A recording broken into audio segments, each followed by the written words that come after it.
I don't know what to think. Are we live? No, I'll let you know when we are, though. I love you, Karen. To all of you guys. We're streaming live. We are live. Believe We it or are. not. We are live. Welcome to Spirituality Gone Wild. What an awesome! It's a 5 o'clock. It's 5 o'clock somewhere, and it's 5 o'clock right here in Southern California right now, and it's 8 o'clock out there in the East Coast. This is the most awesome. I mean, dying to live is what the subject matter is tonight, but you guys, this is just an all blowout awesomeness. We have got the SGW crew, all of us in the house, and we've got more coming. And not only that, before I introduce the crew, guys, TJ Woodward is going to jump into this panel in about 2 hours. So we're going to be on for a while. Is everybody good with that? Because, all right, rock and roll that. Oh, love it. So I'm going to start with the co-founder of Spirituality Gone Wild, Karen Palmer. Miss Kindness is in the house. And I love this. And then we have Jay Rothman, who's one of the founding members of Spirituality Gone Wild. Real talk, real men raw. Did I say it right this time? Real men, real talk. I never get it right, Jay. I just don't know. Okay. What You know what? You got it right. It doesn't matter because I just don't. whether we're talking or we're men, we're real talk raw. Yes. Either way, it works. And we have Josh Richter, whose new show, Ship for Brains, is getting ready to start. That is the title also of his book. Josh, welcome. Thank you. So excited to be here. This is welcome to the team, dude. Welcome. So grateful. You don't even know. I'm doing some sharing out as you guys are chatting. So if I'm looking down, it's not because I'm looking down. It's because I'm looking out. Spread that love and light. You know, I think, why don't we do, I like to share music and all of that, but why don't we do something a little different? You know, how about Karen, because I'm going to be sharing this out, why don't you get us going with whatever you'd like to get us going with, actually. All right. All right. So I think it's, you know, let's get out of our heads right now and into our heart. And let's just allow the frequency of to come in, and just let yourself know that there really is no other moment before this or after this, that we are the eternal now, having this human experience, and we're timeless beings, just having this temporary human experience, but to remember that we're love and light, and to feel that in every essence of our body here, in our physical, in our mental, in our emotional, in our spiritual bodies, allowing that to just radiate out and amplify the entire planet right now as we become these pillars of light, and we feel this light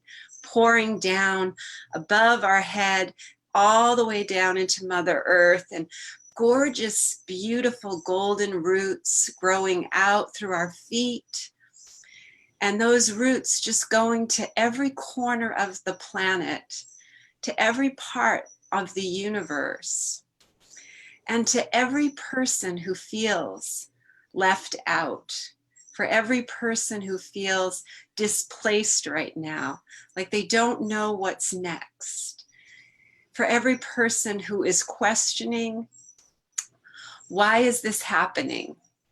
For every person who is in a space that they feel alone, may each person feel this love and light and this oneness that we truly are. May these roots go across all time, space, and dimensions, so that we are feeling the unified field in a way that we've never felt it before, transcending any energies that are not for the highest and best good, and clearing out any energies that in any way have allowed us to step away from the unity consciousness that we are.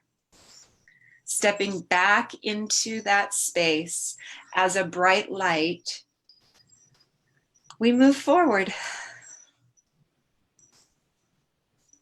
And we walk in the light and the love that we are. And every person who sees us remembers that magnificence that's inside of them. And that light just keeps expanding and growing. And each person becomes a brighter version of themselves. And each person is playing in this field, in this playground of what else is possible.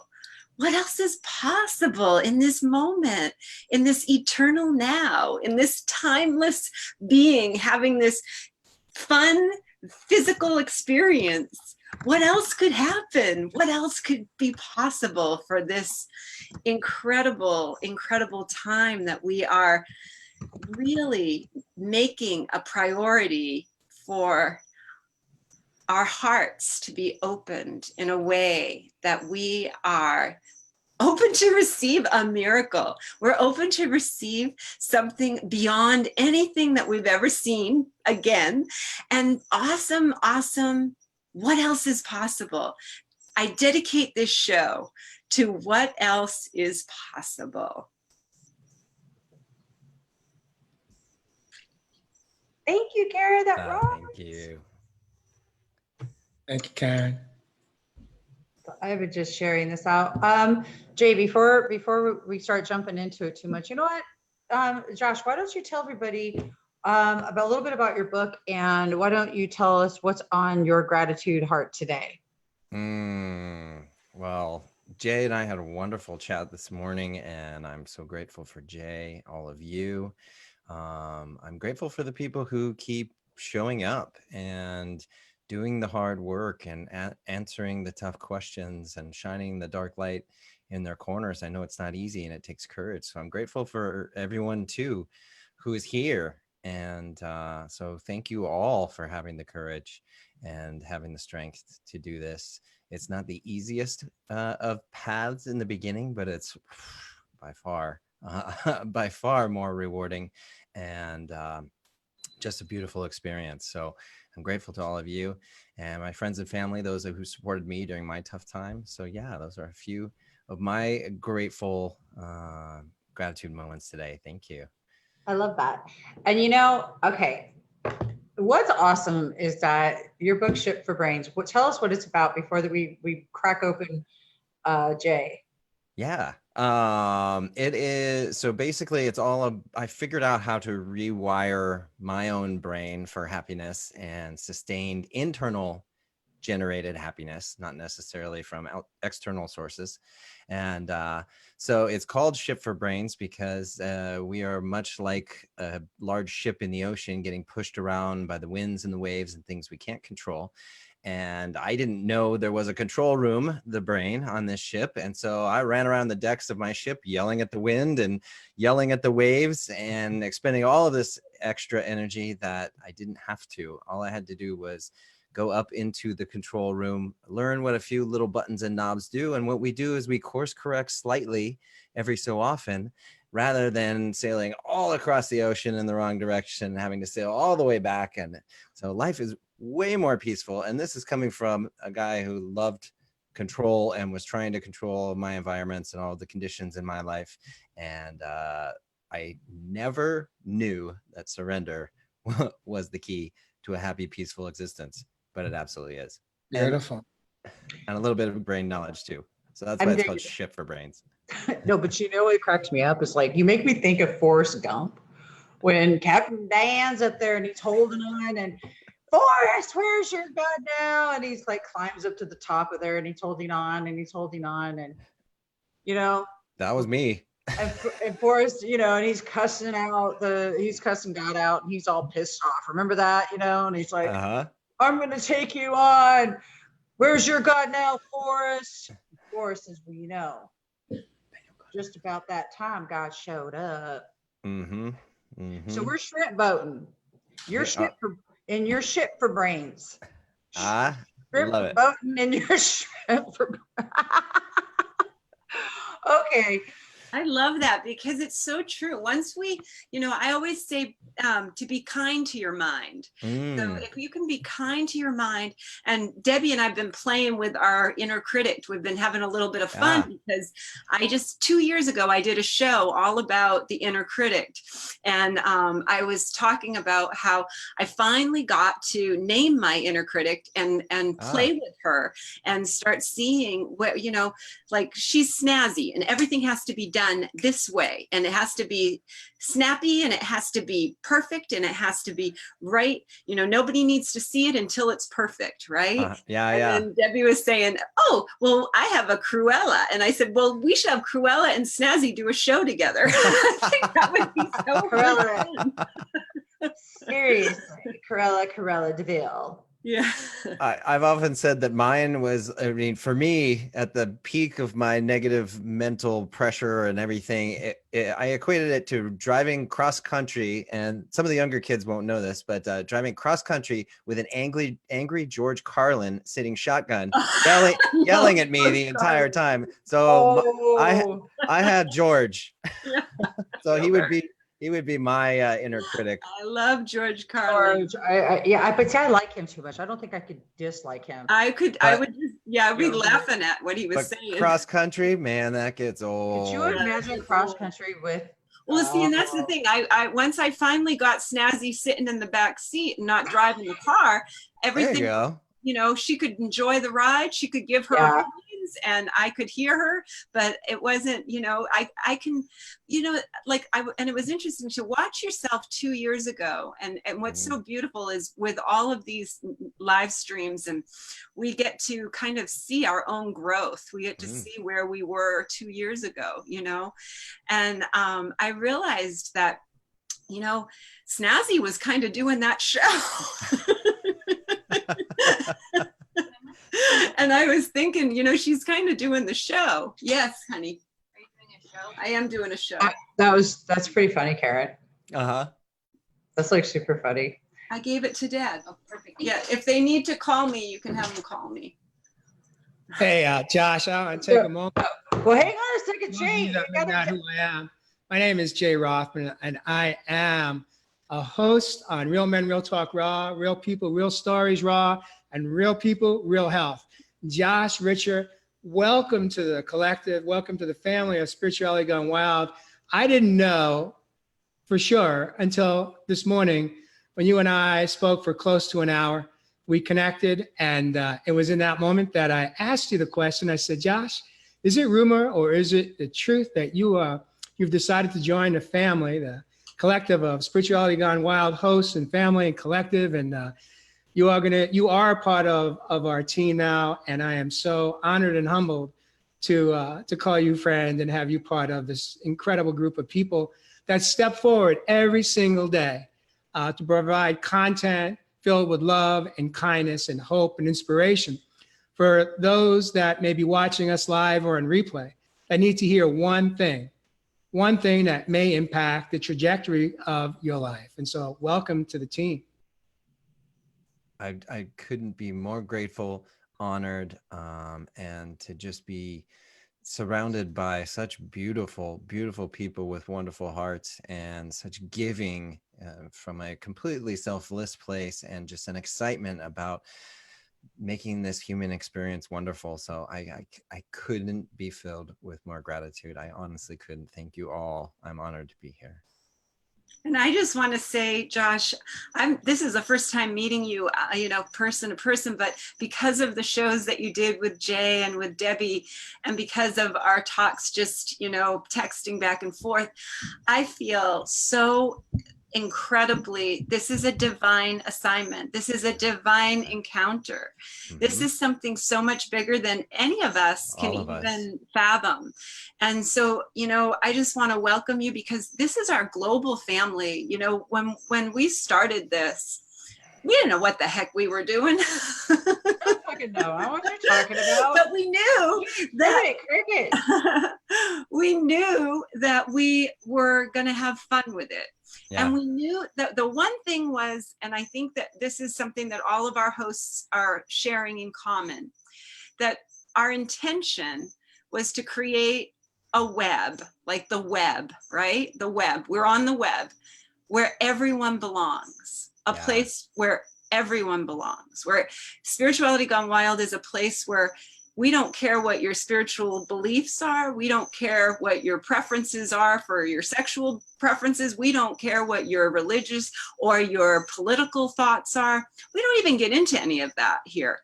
What we do care about is that every person feels seen and heard and validated to the point that they feel better after coming into the show. And I know, Jay, every one of your shows has been that way for me.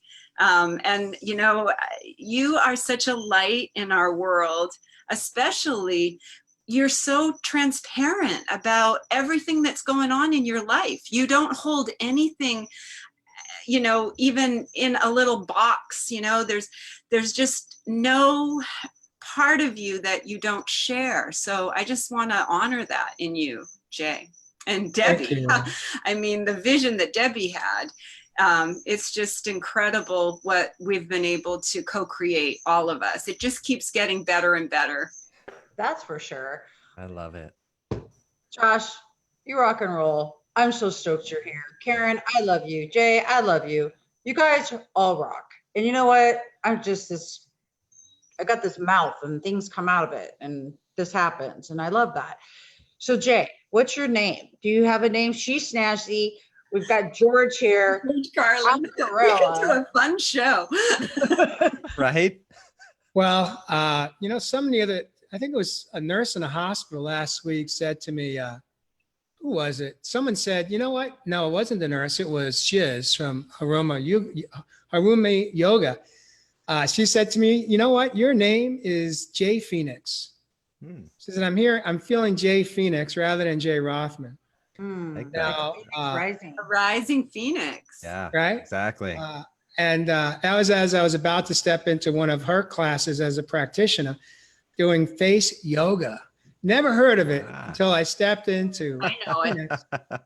But, instead of stretching out all my limbs, we're learning how to stretch our faces so that we could have a choice and not choose for, let's say, for Botox and collagen and surgery. We could just learn how to stretch our face and release the wrinkles, the decades of scars and wrinkles that have defined who we are at our core. So I've been showing up. I just did my second class on face yoga last Sunday.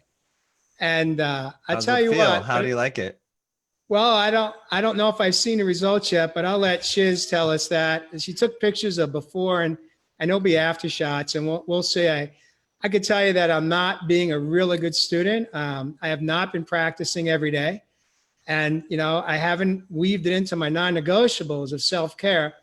I know Mary has done a much better job at practicing her yoga on her face every day.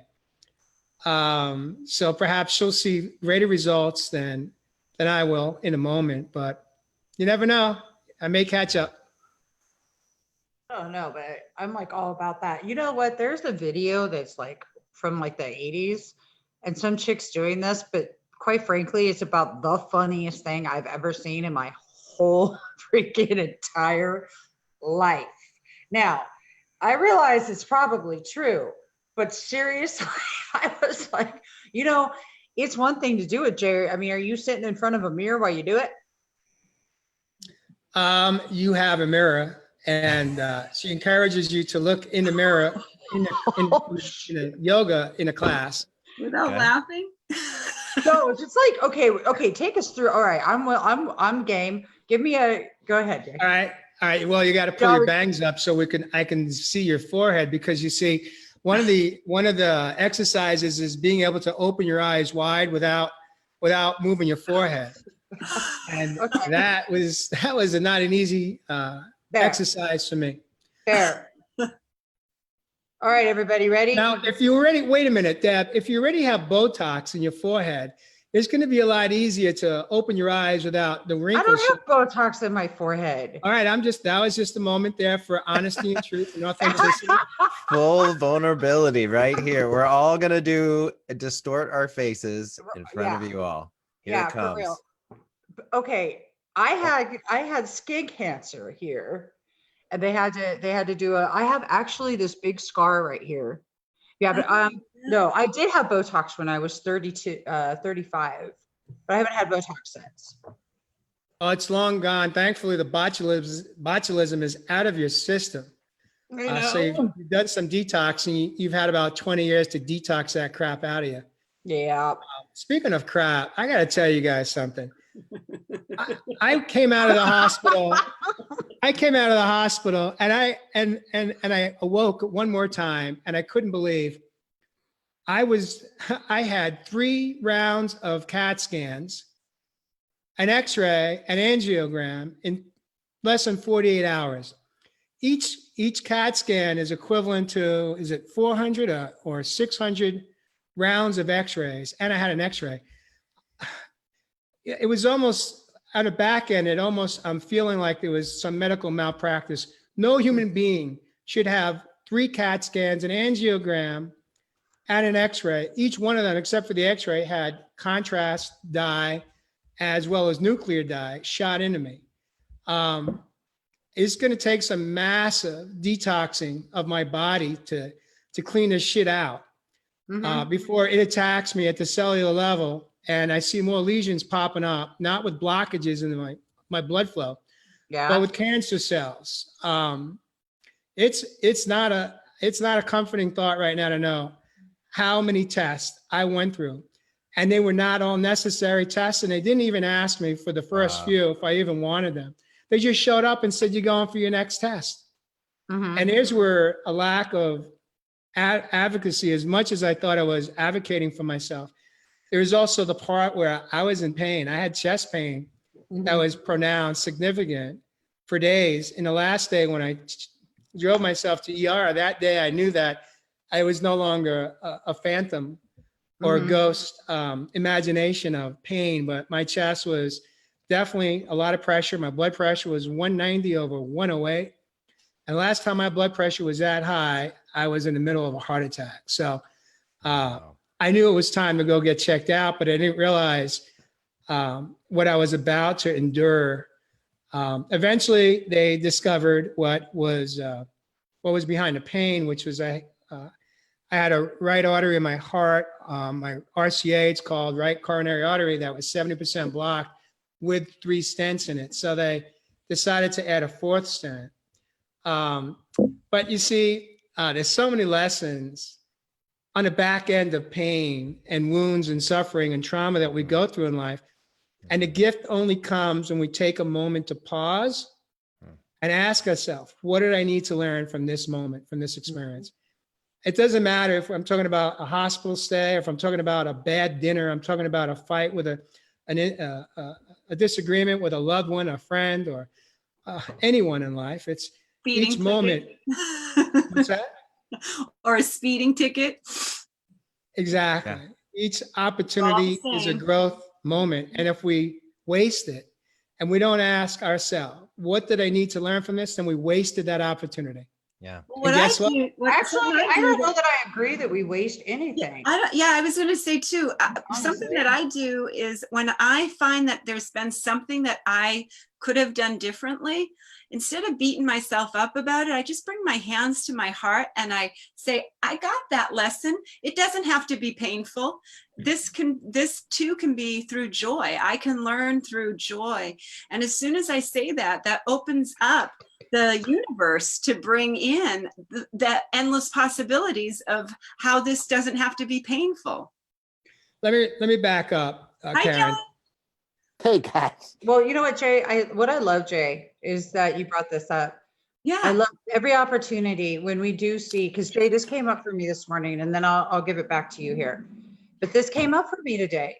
And what that was that if I have this attachment to the outcome and I've made a decision, at least I've made the freaking decision. At least I've done something.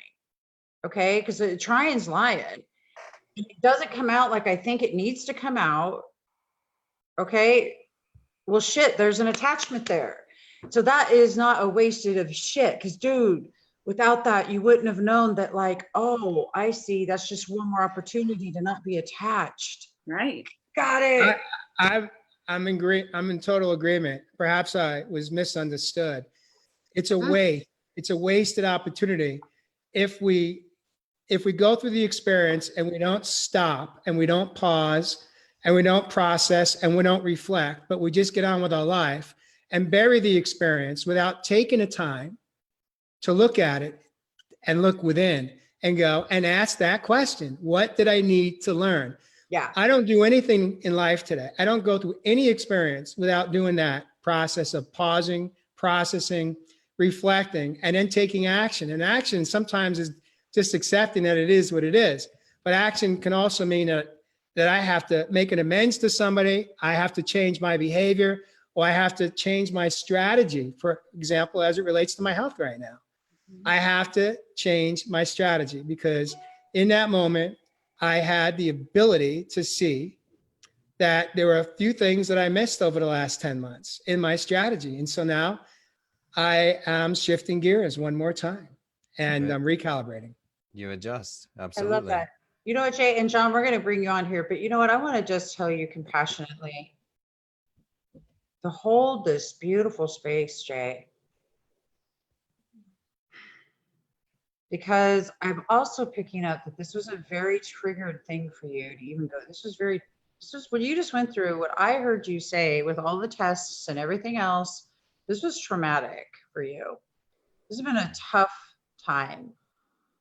And I want to recognize and acknowledge that piece so that we can all hold space with you for that. Because right now you're just right where you should be. You don't need to be anywhere differently.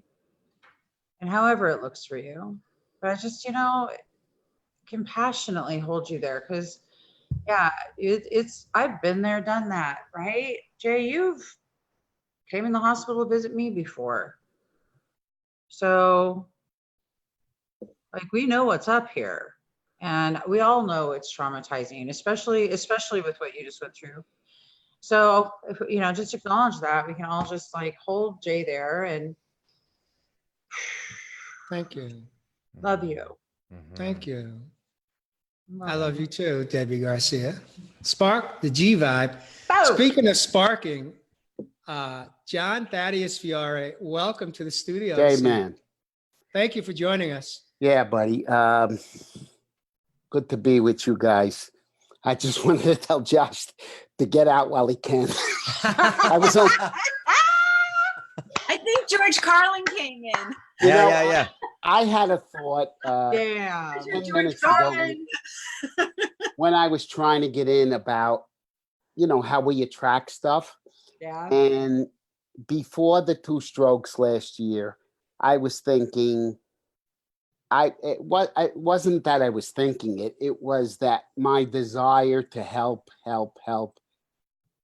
My goodness, after the strokes, I mean, you know that saying, be careful what you wish for? I got more on my plate than I can even, I can handle it because I'm taking control of my ship. I listen to Josh. If you're looking for people to help, Josh, this platform it's like universe said, oh yeah, you want to help people? Boom, here it is. Spirituality gone wild. I'm saying people are coming at us like, it's like we can't help fast enough because I have a lot of different theories about what's going on, and some of them are personal, some of them are scientific, but as the vibration of this planet is rising, I'm noticing that people that are just learning to work with their energy are having a tough time navigating. Let's put it that way. And the energy system is very, very delicate. And if you don't know how to work with it, it can feel very uncomfortable. It could lead you toward addictive substances and things like that. So, I think we're all understanding that in whatever way we help people. You can see that when you come across people that are coming to you looking for help. But anyway, Jay, I'm listening to you, and you know, my heart is open for you and this is something I got to share with you guys. And I did share this with Jay a couple of months ago, but I just subscribed to another one of his protocols. And I want you guys to all understand this. There is a guy I found pretty much before the strokes. And what this guy does is all he does is health research. Okay.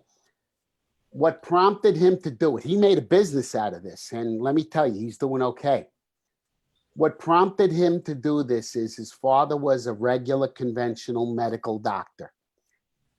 And his father treated people with diabetes.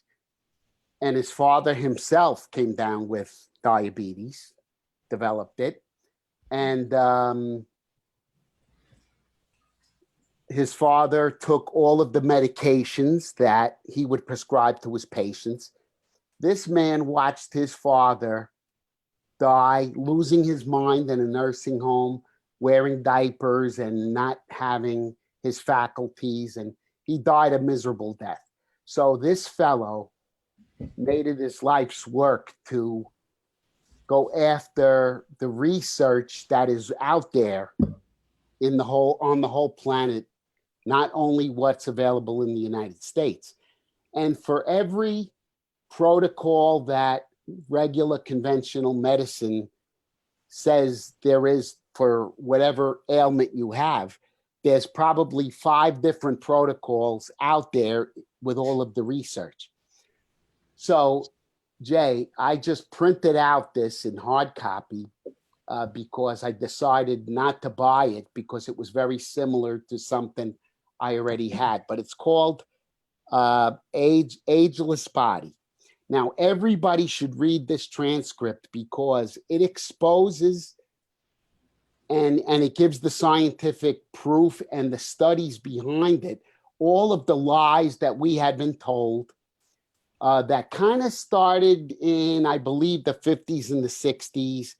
You know, they villainized vitamin E. The diet that we feel like we should be on is such nonsense.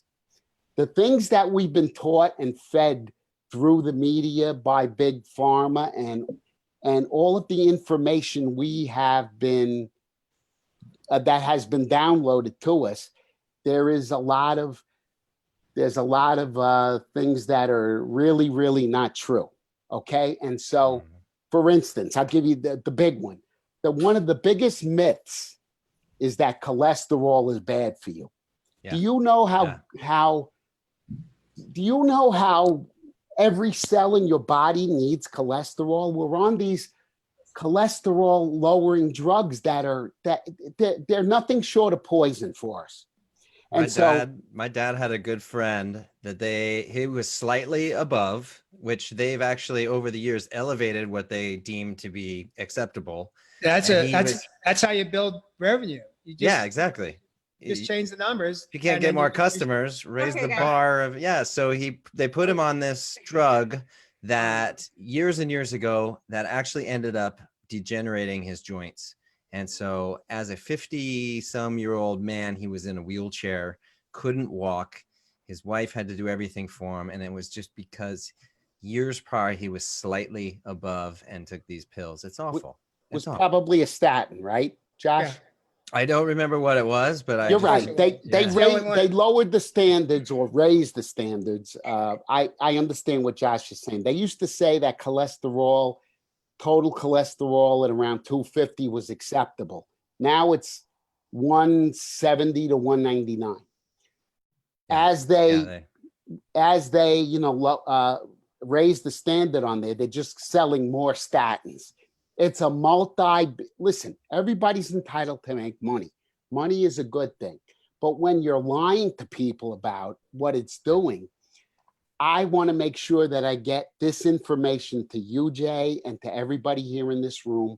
You guys got to read this Ageless Body Report, and it will expose a number of things that, and he gives you the reasons why. And that's just what came to me as I hear you Thank you, talking, John. Jay, because this is I very, appreciate that. sweetheart, this is very frustrating when we have no other recourse but to go into regular medical facilities. I just walked out of my doctor the other day. He says, I'm going to have to cut you loose. Being the gentleman that I am, I wanted to say to him, look, it's the other way around, buddy. I'm cutting you loose. But Beautiful. You fired his ass. I shook his hand and I walked out, and he says, I'll see you in 3 months. I said, okay, doc, take care. I didn't want to argue with the guy, but I'm not going back to him. I had this 15-minute discussion about he wants me on statins. I said, no way, I'm not doing it. So Beautiful. All I'm right, going John. to a, I love that, John. But Yeah, guess I'm what? going to I a got functional time. medicine doctor. I got you. But John, you I'm know going to what? put it, let me put a pretty bow on what you just said. We're gonna put I'm going to net it out in 3 words. 3 words is all it takes. Ignorance is a choice. That's it. End of sentence, period. Explanation point. If we continue as in society, it's not just the USA, but Western medicine is global. Global. We put our faith into doctors and into the government, i.e. the FDA, thinking that they wouldn't approve drugs that could be harmful to us. That's not the truth. Every single drug that's on the market has side effects that will impact another part of your body. I don't care if you're 6 years old on a drug or if you're 66 years old on a drug, your body is going to be compromised by the drug that's there to, let's say, support your cholesterol level, but that's going to cause neuropathy. I lost a friend just a couple of 24 hours ago, a couple of years ago, because he had neuropathy from being on statins. And you know how he dealt with it? He took himself out because he made the conscious decision when he was going to be 100% wheelchair bound and unable to take care of himself and rely on his wife of multiple decades to take care of him. He knew in advance when that day came, he knew exactly what he was going to do. And he did just that. Okay. And I remember, Jay, I think that's really okay. But here's the thing. All right. And then I just need to wrap this all the way up. This is all really important information, but really going way too far left field. okay. Because we're here for solutions. We are not here. If you guys want to have a debate on the fucked up shit with the medical, we can all go there. I have neuropathy. I am healing from neuropathy. I feel you. I get it. Been there. I'm a walking, freaking, breathing, living testament. Totally. But on the flip side, we're here for solutions. And the solution is what we're going to be talking about right now. And I don't mean to cut any of y'all off because I think it's all fucking important. And this dog is killing me because she's so hot. Whew, okay, that's attention right now. So what I'd like to do is do a shift. Welcome Christopher Zwick to the panel. We all know Christopher, and tell you how much I love all of you and the greatness that you bring forward and your magnificence.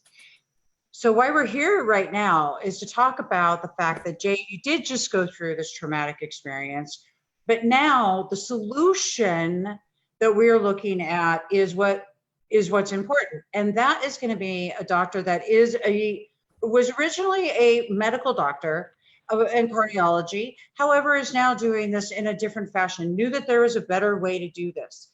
Now, in order for you to get the treatment that you're going to be needing, that is so vital.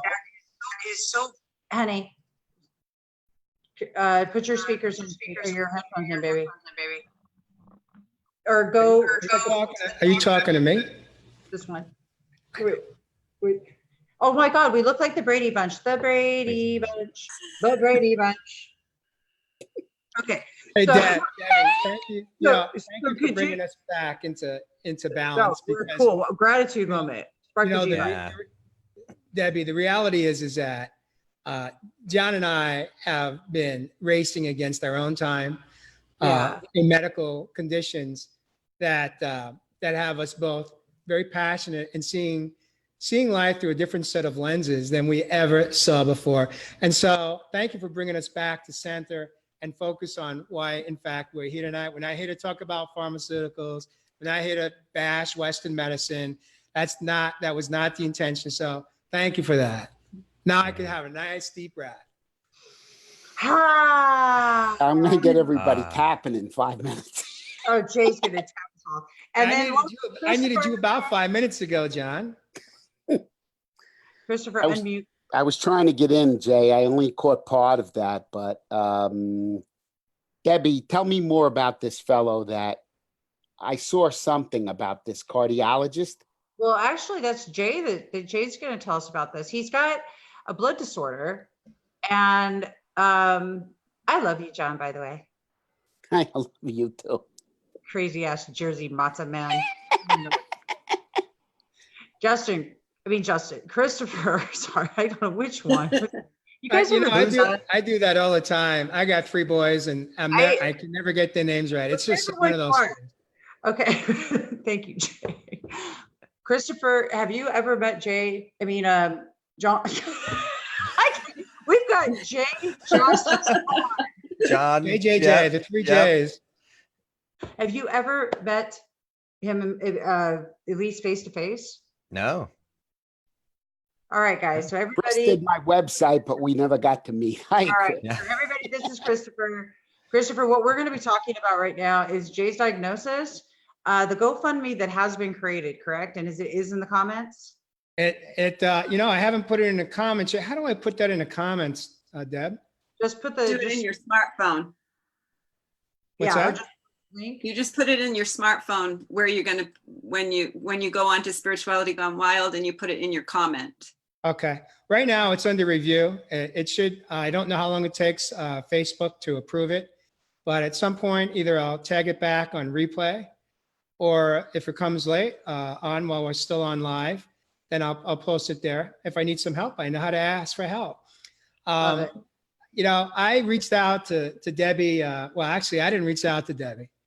I'm going to take that statement back because that's not the truth. See, today I only speak the truth when I am aware. Actually, Mary Kelly, my fiance, reached out to you a few days ago. I was unaware that she had reached out to you because she was prompted by her beautiful daughter, Natalie, to suggest that with all of the friends and family that I have in my Facebook channels and personal page and community of Spirituality Gone Wild, that she suggested as a millennial that perhaps it's time for me to ask for help, because I have been on a crusade. I've been on my own path of healing. When I say my own path, it's I've relied on my own intuition most of the time along this healing journey, and doing extensive research, self-discovery, and working on figuring out, recalibrating how to heal my own medical conditions, as well as my mind, body, and soul. And so it's been a beautiful experience of incredible, I don't even know how to put it into words, but just been incredible. But she reached out to you, I guess, a couple of days back, and that brought, she finally disclosed to me that she had had a conversation with you, and both of you thought it was it was time. And so then I circled out, and here we are. And I really felt that, well, first of all, I have never asked for financial help in my life. I'm 58 years old today. I just celebrated my birthday just a couple of weeks ago. I guess more than that now. And well, I got a vibration here. Echo. Can you hear me? Okay. And what I realized is that I've reached a point where I have utilized all of my funds available. I've utilized all of my creative solutions and intuition and wisdom. But I've reached a point when I woke up in a hospital last week, on one of the days, I was there for 4 days. I realized that I could no longer just lean into my own intuition and faith to lead me to healing. Because in the moment when I received all my reports, my test results, I had a very clear understanding that although I have reversed a lot of the diseases that I've been diagnosed with back in 15, the motherboard, the one diagnosis that has been the point guard on the basketball team or the quarterback that has had total control still has control over my body, my system, my organs, my vitals, my vital organs. And that is a blood disorder that has created havoc within. And at some point it had stabilized, but it is back with a vengeance. Kind of like cancer, that sometimes people get into remission and then it comes back. And so what's happened in the last 10 months, 10 months ago, I did not have any clogged arteries in my what's called LAD, my left artery, left arterial distal, I think it's called. Today, it is at 30%. And my right artery that was clear and free flowing 10 months ago was at 70% blocked. I didn't ask the status of my aorta, maybe because I'm not interested to know that number right now. But I also know that last August, the bypass for my right leg that was inserted in 15 was 100% occluded. So the disease is progressing, has progressed.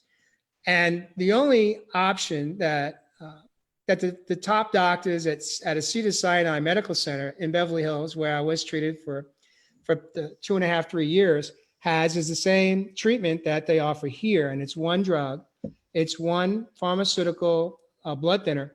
And unfortunately, I was on that for a year, and I was in a very vulnerable, unstable situation. My body did not accept it.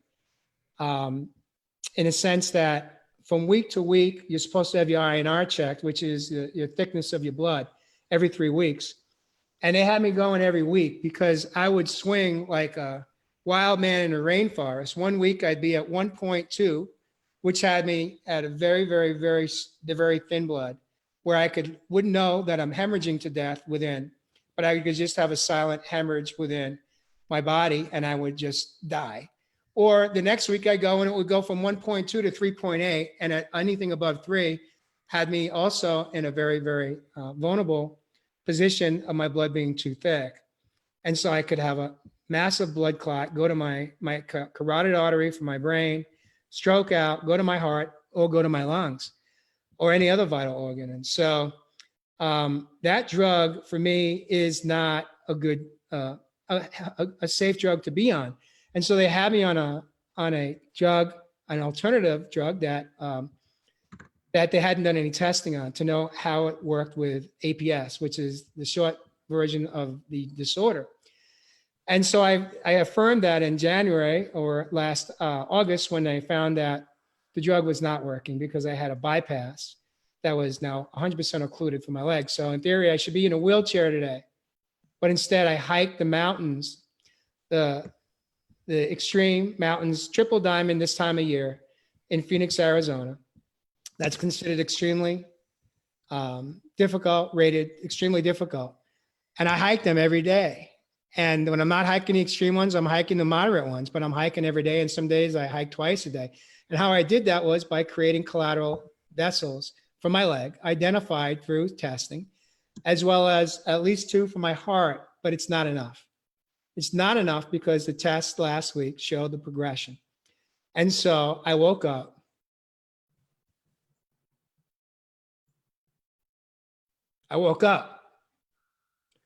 Because for the first time, I knew that I'm in a race against time. I didn't feel that urgency for the past 3.5 years until last week. It's a race because I will not go on that drug. I'm not willing to get stroked out or have a major blood clot hit any other vital organ that's going to take me out in a moment. As well as the fact that it compromises my life if I just touch a braise up against a wall a drywall, a chair. I touch something on any part of my body that touches another substance, a physical being or a thing, and I get cut. And when I get cut, that cut does not heal the way your cuts heal in days. My cuts become a massive infection that lasts up to 2 months. That has been my reality. Even on a alternative blood thinner called Xarelto, I lived with infectious cuts that would last for 2 months for the past 2 years. And in January, when I found out that that drug was no longer working for the blood disorder, it took me 4 months to have the courage to take myself off. And I took myself off this April. And I made some decisions at that time that I thought were the right decisions for me. And they may be, but I missed an important part. But that's not what I'm here to talk about. What I'm here to talk about is that it is a race against time today. And I'm not willing to quit. I'm not willing to give up. I got out of that hospital on Thursday and I gave myself permission for 2 days to feel the emotions of frustration, of anger, of resentment, of regret, of frustration, and feeling overwhelmed. I couldn't do a whole lot. I had to rest. But on day 3, I said, enough is enough. I am not going to wait 2 weeks until I see the doctor for her to check my heart rate and to say, okay, now you could go back and do some self-care. So I got busy. And Sunday, 3 days post-surgery, I was back on the trail because that's where I heal. That's how I have healed this long, this far. But it's not enough. And so I need help. And for the first time in my life, I am reaching out to anyone and everyone that hears this, my story, my truth today, to ask for financial help. But I am not asking for a handout. I have established a GoFundMe page that's imminent. It's moments away from being live. But I'm not asking for you to just donate to me. If you choose and you want to help, not save my life, but help me heal from an incurable disease that I believe I can heal. There is not a case, globally speaking, that I am aware of that anyone has a claim that they have healed from antiphospholipid syndrome, APS, which is the diagnosis. But I am aware of millions of people that have in fact healed from autoimmune diseases that are different than what I have, but they are exactly the same. Because autoimmune all begins in the same space, except none of the doctors that I have seen have a clue on where to begin. And that's okay. That's not their expertise. Their expertise is in treating acute care. They do it really well in hospitals and they save lives. But for chronic care, like what I am in need of, they are limited by their education and lack of understanding of how we can heal. And so I am here tonight to ask you for help because my medical bills bankrupted me, okay? My medical bills were well over $1.3 million. And I did have, thankfully, marketplace insurance because I needed that. Without that, I would have had no insurance, okay? However, my copays and out-of-pocket expenses just to see one naturopathic doctor that I saw over 2 years, out of pocket was over $30,000. That doesn't include any of the other holistic modalities that I have reached out to and I've had some major success with because I have healed major diagnoses, except this one is the stubborn one. And this one is going to take extreme action on my part. And I don't have months or years to take that action. I believe I have to do it now. And so what I'd like to do is take a moment to read out loud what I'm asking for and what I'm willing to give you in return for a donation. Jay, you want to take a minute and breathe for a second? Sure. That sounds good.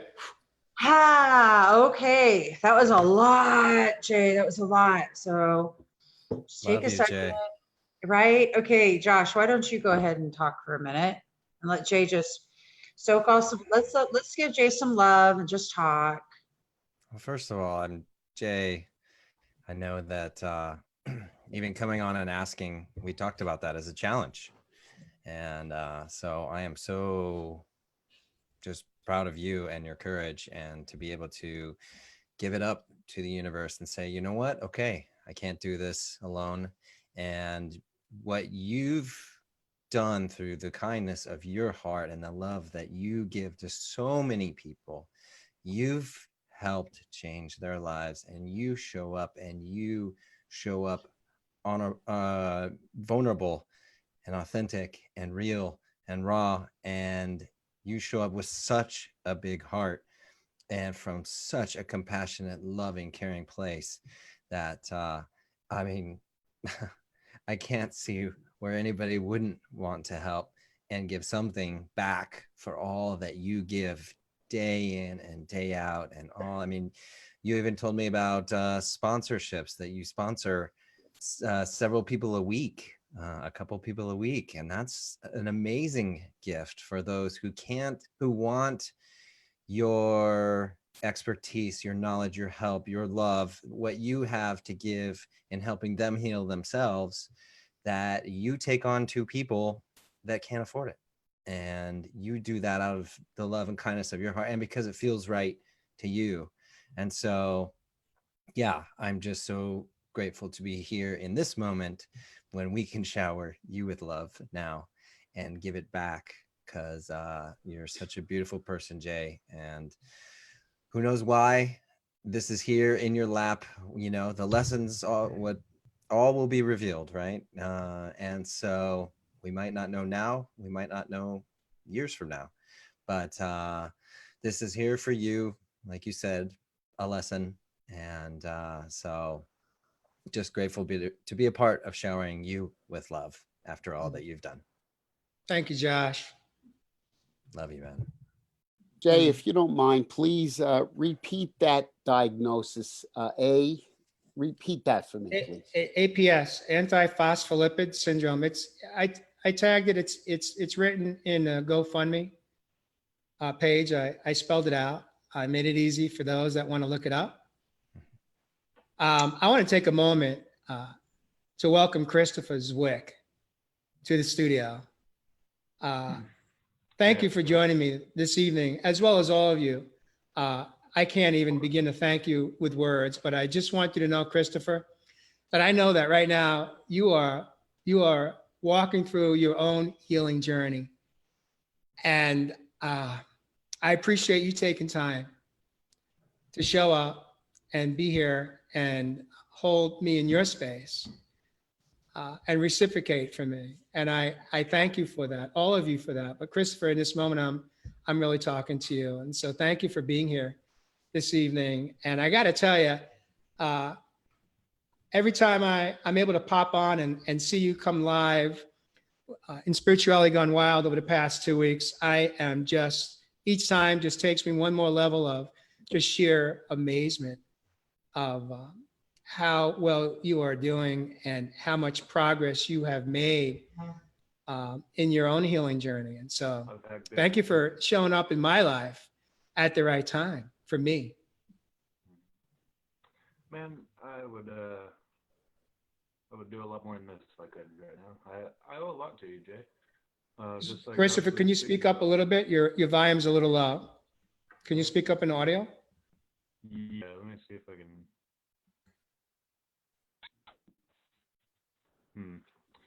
That's better if you just lean in. A little bit more, yeah. So I'll do a lot more for you, Jay, than just show up on a video. Because I feel that I owe a lot to you. And it's a debt of gratitude, truly is, because, I mean, I was in a pretty bad place when we first spoke. But since then, not only has my depression been alleviated, but the traumatic event, my father's death, and the grief associated with that. And, man, I don't know, it's some pretty wonderful stuff that you teach. And just as Josh was saying, you take on sponsees. I am one of them. And it has done absolute wonders for me. I don't know where I would be right now without honestly the teaching that got me on the right path. Because without that, who knows? Because I've been hearing the same old AA stuff for years, you know, and I kind of realized that that wasn't the solution. And now I'm realizing that addiction wasn't even my problem. It was all the trauma that I've experienced in my life, and my inability to identify it, to analyze it, to process it. And now that I'm gaining those skills, I feel like I could take on the fucking world. So yeah, I'm definitely happy to be here, showering the love back on you, just like I said. It's a wonderful thing, and anybody who knows you loves you. It's just that's pretty much all there is to it. You bring so much to everybody, and you give so much. You're truly a remarkable person. I want to say something to you too, Jay.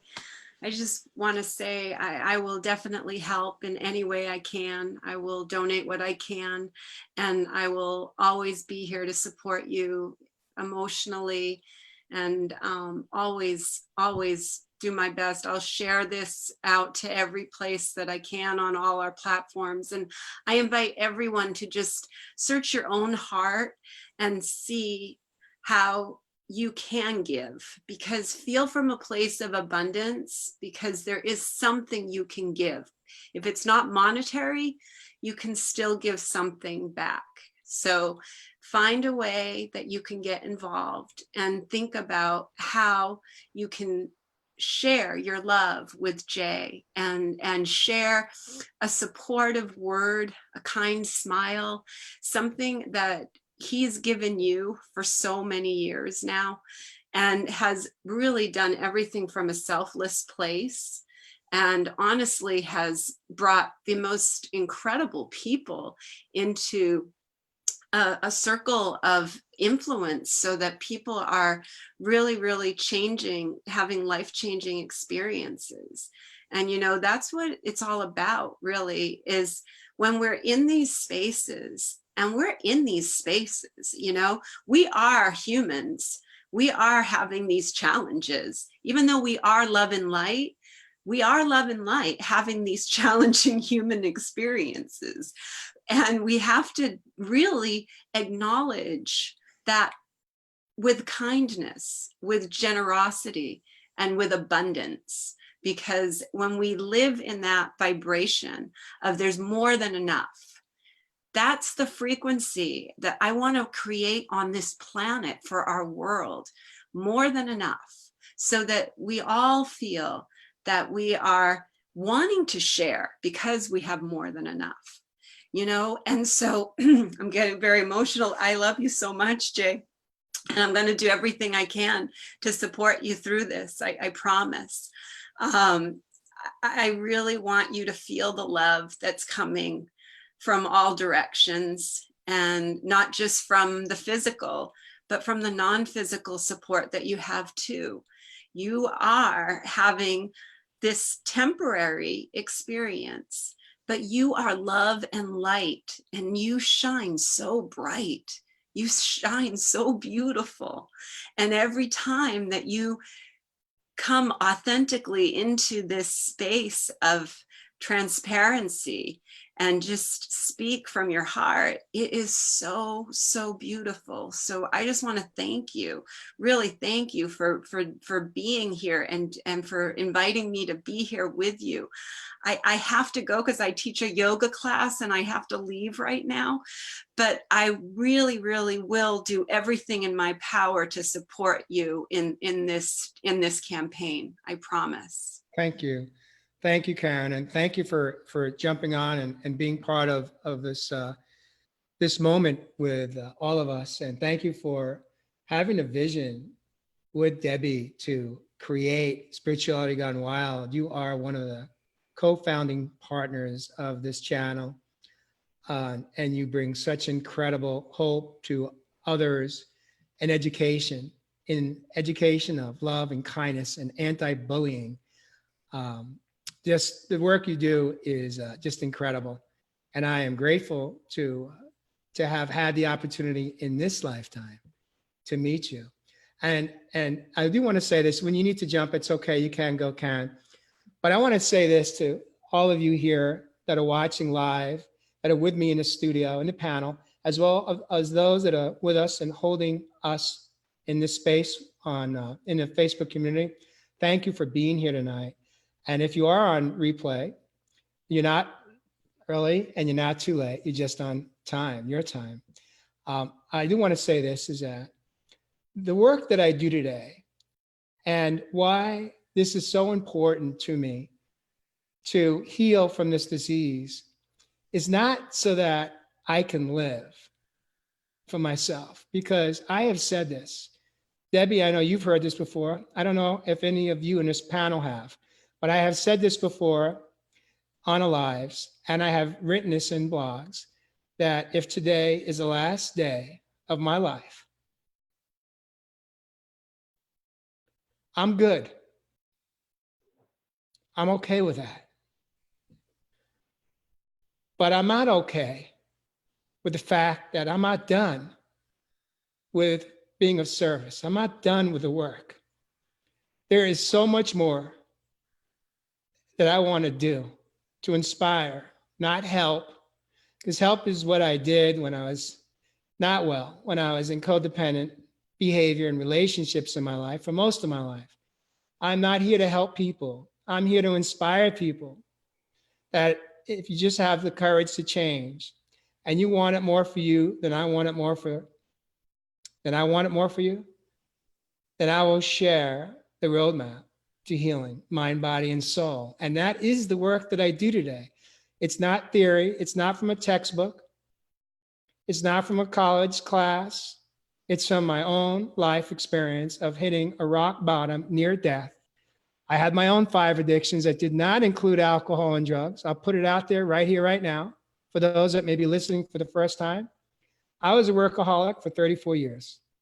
A good day was 12, an awesome day was 15, and if I was really at peak performance, I put in 18. And when I wasn't working, I picked up smoking at age 35. And I had a massive food addiction, I had codependency, and I had a sex addiction. I had all of those addictions. And as Christopher said this evening, the addictions weren't my problem. Relationships outside of myself weren't my problem. My problem was that I was a wounded soul. I had darkness in my soul. And I had a hole within my soul that no matter what I did to fill it, it never was enough. The homes, the states I lived in, this is my 9th state, the fancy cars I owned, the vacations I took, the millions of dollars that I made over my career, it's all gone. It's all gone. I don't have a whole lot today, but I am a very wealthy man because what I have and what I choose to live in today is in a peace and joy and truth and vulnerability. No matter if I'm at work or if I'm at home, I show up as me. And if you have a problem, if you don't like that, I accept that today because it just means to me that you're uncomfortable. And that's not mine. That's for you to look at and figure out what you got to do to fix yourself. But ultimately, how I show up today is with love and kindness, unconditional love and kindness. And I do my best to show up that way for myself first and then for everybody else. That's worthy of it. And so I just wanted to put that out there. I thought that was important to share. But ultimately, I want to live. I don't want to just survive anymore, as I have been doing. I live to thrive today. And through thriving, I can pay it forward. And that's the work that I do. And I don't feel like I'm done. I feel like I'm just at the beginning. There's so much more. And this group here, this collective, we have a lot of work together to do, and we are going to come live. We're not just going to be live on the web. We're going to come live across the US. We are at the beginning throes of creating a live tour. That's going to be a retreat, a workshop. We're going to go live. We're going to come live to first year, 6 major cities, 2020. I don't know if you have put that out there or not, Deb, and maybe I just overstepped my bounds. No, actually, I put it out. We've had lives about it. Like I'm like slumber party at John Fiore's making mozzarella. I mean, for real. But Jay, I love you, man. I am so grateful for you. And I want to just, there's three. Let's concentrate. Everybody in the audience and everybody who's around. Let's kind of talk about some gratitude here, because gratitude is where it's at. We're going to shift this into what that looks like, because to be in gratitude, let's look at three of the foundations here of looking at the good, which is joy, right? Mhm. Okay. Receiving the good, which is your grace, and giving back the good, which is our love. And that's what Jay just said that he's doing in a nutshell. And Josh, that's what you're doing. And that's what I'm doing. And that's what our beautiful John Fiore is doing, especially when he makes the mozzarella ropes. And and Christopher, that is what you're doing already. I mean, he just went full tilt boogie. Boom, I'm in. Hello. So yeah, Jay, let's go back. So yeah, the tour is Josh and you and I and John and Christopher. We're getting ready to. It's happening. Oh, dude, we're gonna explode. It's this. happening, people. It's done. You look who's sitting here, Josh Richter, which we haven't quite. He's got a secret. See, Jay, we got to keep you around for a long time because we got a lot of work to do. Oh my God! Right? We are gonna blow the world up. I can't wait. You have that gift, my friend. You know what? I love feeling it. I know, because I know what's up. In my own life right now, I'm like sitting here going, Christopher and I are like, I'm calling hotels around. Okay, how much is this week? How much is that week? Because we gotta figure out where we're headed right this minute. Well, we have to by tomorrow morning. So I mean, like, I'm in that process of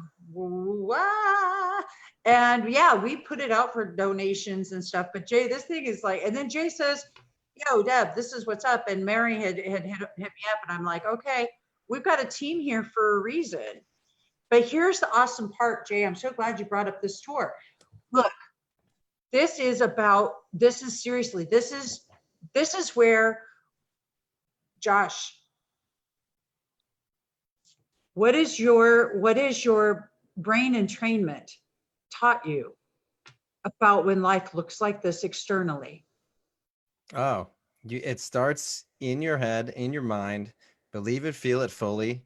And that absolutely is the way that the world will then change and bend to you.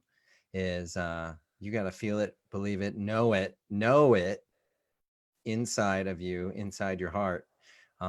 Trust, surrender the way it's going to happen.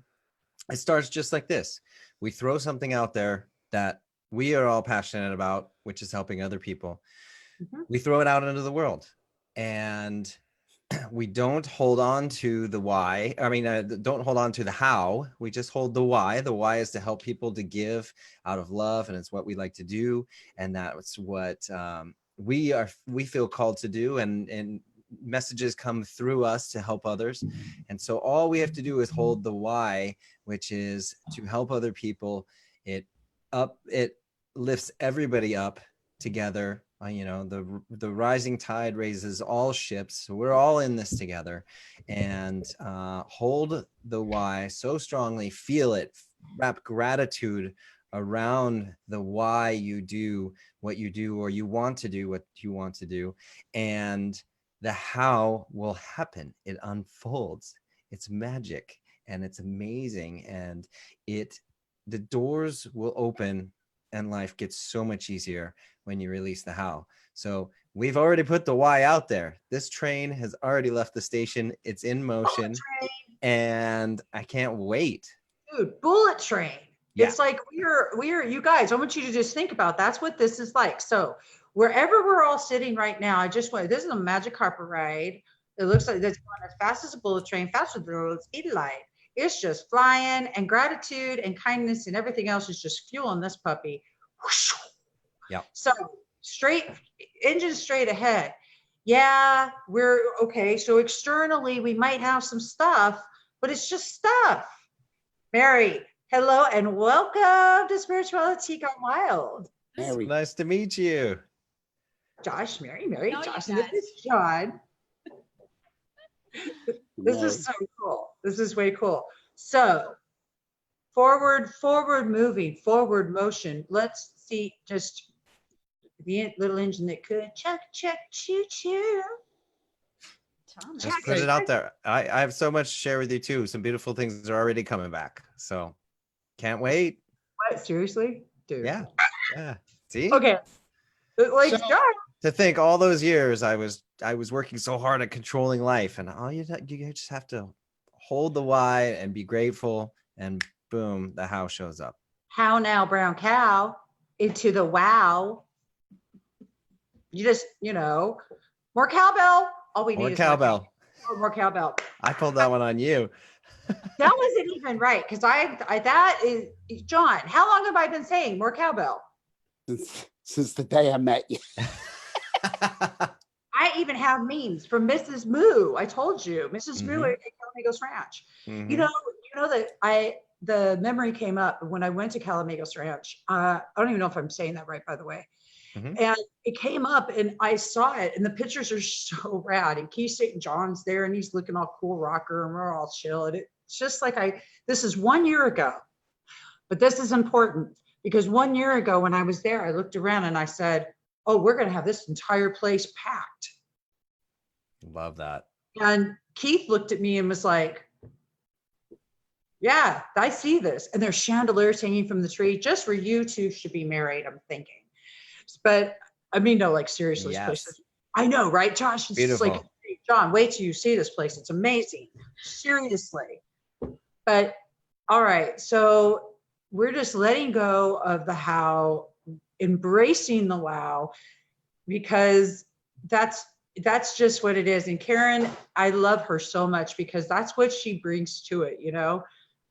We'll have these what if conversations, and we'll play the what if game. What if I like to play? Remember, I like to play Kyle Cease's version, which is it's Kai Lego. But we haven't heard from John in a minute, and I'm going to have to stop. But the Kai Lego is where we literally get into a game right now, and we imagine. We're using our imagination. I did this at the Dolby. It was so much fun.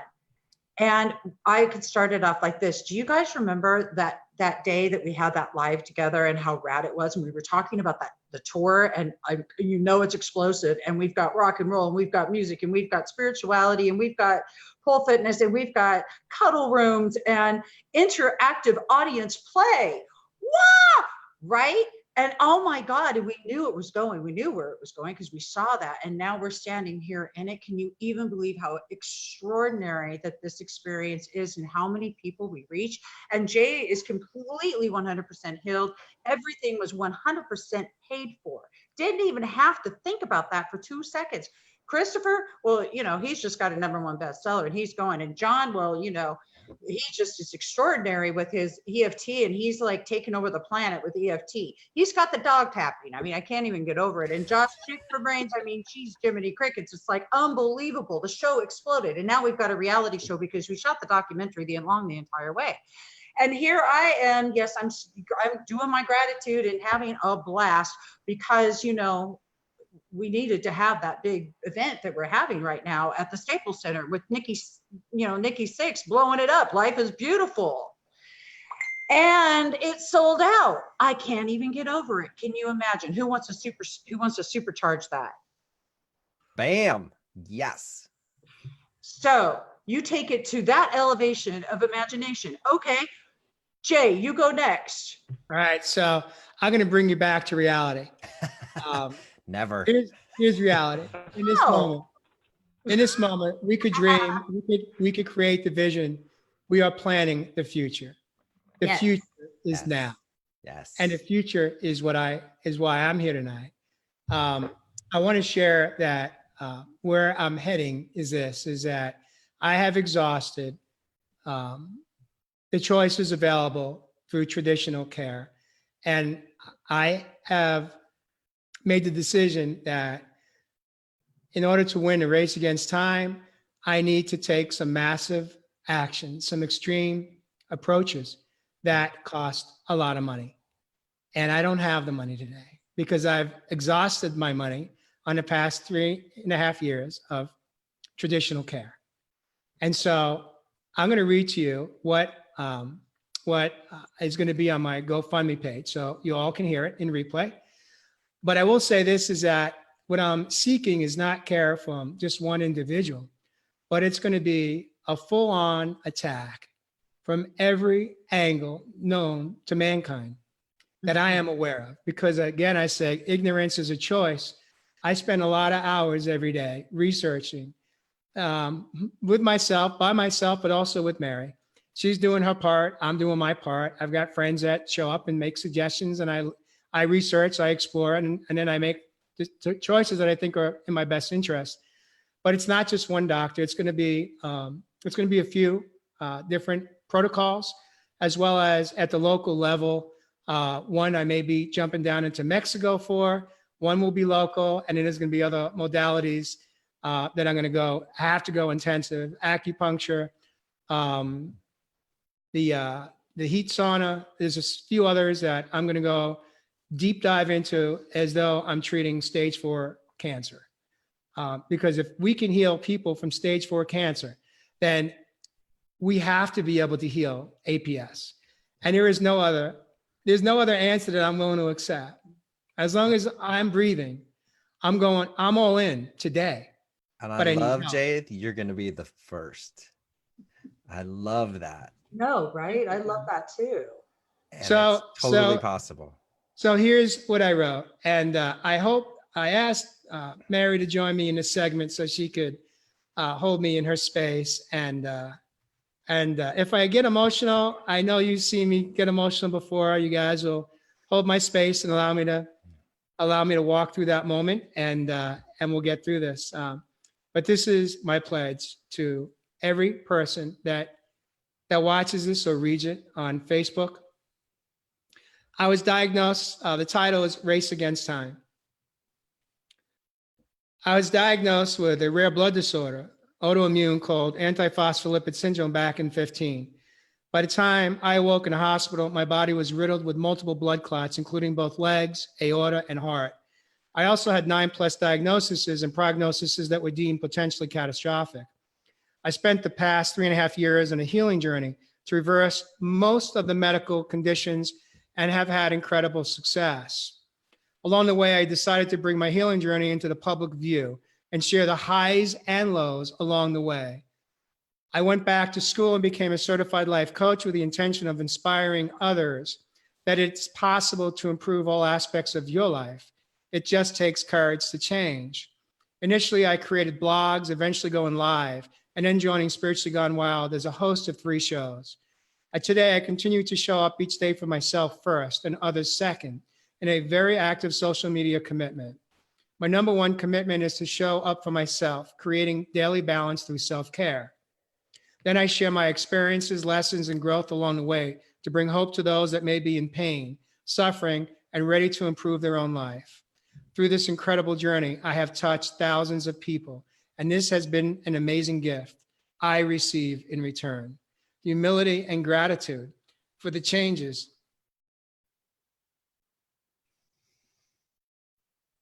I have been blessed to witness. If you have been following me, you may be aware of the healing of many diagnoses. However, a blood disorder that causes extensive blood clotting throughout my body has been progressing quickly over the last 10 months. I just spent 4 days in a hospital with extensive tests, leading to another procedure to add a 4th stent to my RCA. They have determined that my LAD is now 30% blocked, which is significant progression. This brings me to this moment. With the latest tests and clear understanding, a potential catastrophic event is a strong possibility. I am in a race against time to reverse, dissolve, and heal this remaining diagnosis and prognosis. Western medicine says APS is incurable, and I refuse to accept this as the truth. The top doctors from Los Angeles, as well as in Scottsdale, Arizona, do not have any answers nor a treatment plan.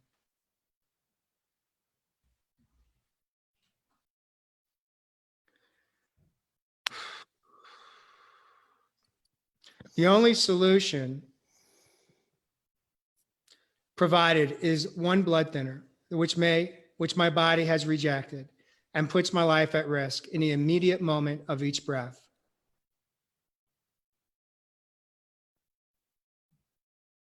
I am given. This is not acceptable protocol or treatment for me. I have been on my own healing journey through holistic and alternative treatment to not just resolve or stabilize, but dissolve this disease, to affirm I am 100% healed.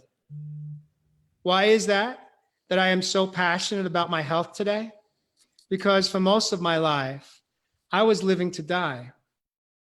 Today, I am dying to live with passion and of being of service to others that want to thrive, no longer just surviving. I have been open to alternative treatments and continue to try many different modalities at a significant cost. My overall medical bills have been over 1.2 million, and my latest round will add another 100,000. This has taken an incredible financial toll. Although insurance covers a large amount, my out-of-pocket copays has been staggering and has caused significant financial challenges beyond comprehension. I have also sought many other healing modalities to improve my health with some success. The next level of tests, treatment, and supplements is going to take a huge financial push to get me over the mountain peak. I'm energized and I am ready to climb. However, I need you to hold my hand and help me reach the summit. Today, I am reaching out with humility to ask for your help in healing this disease by donating to a fund so I can heal in totality and affirm I am healed.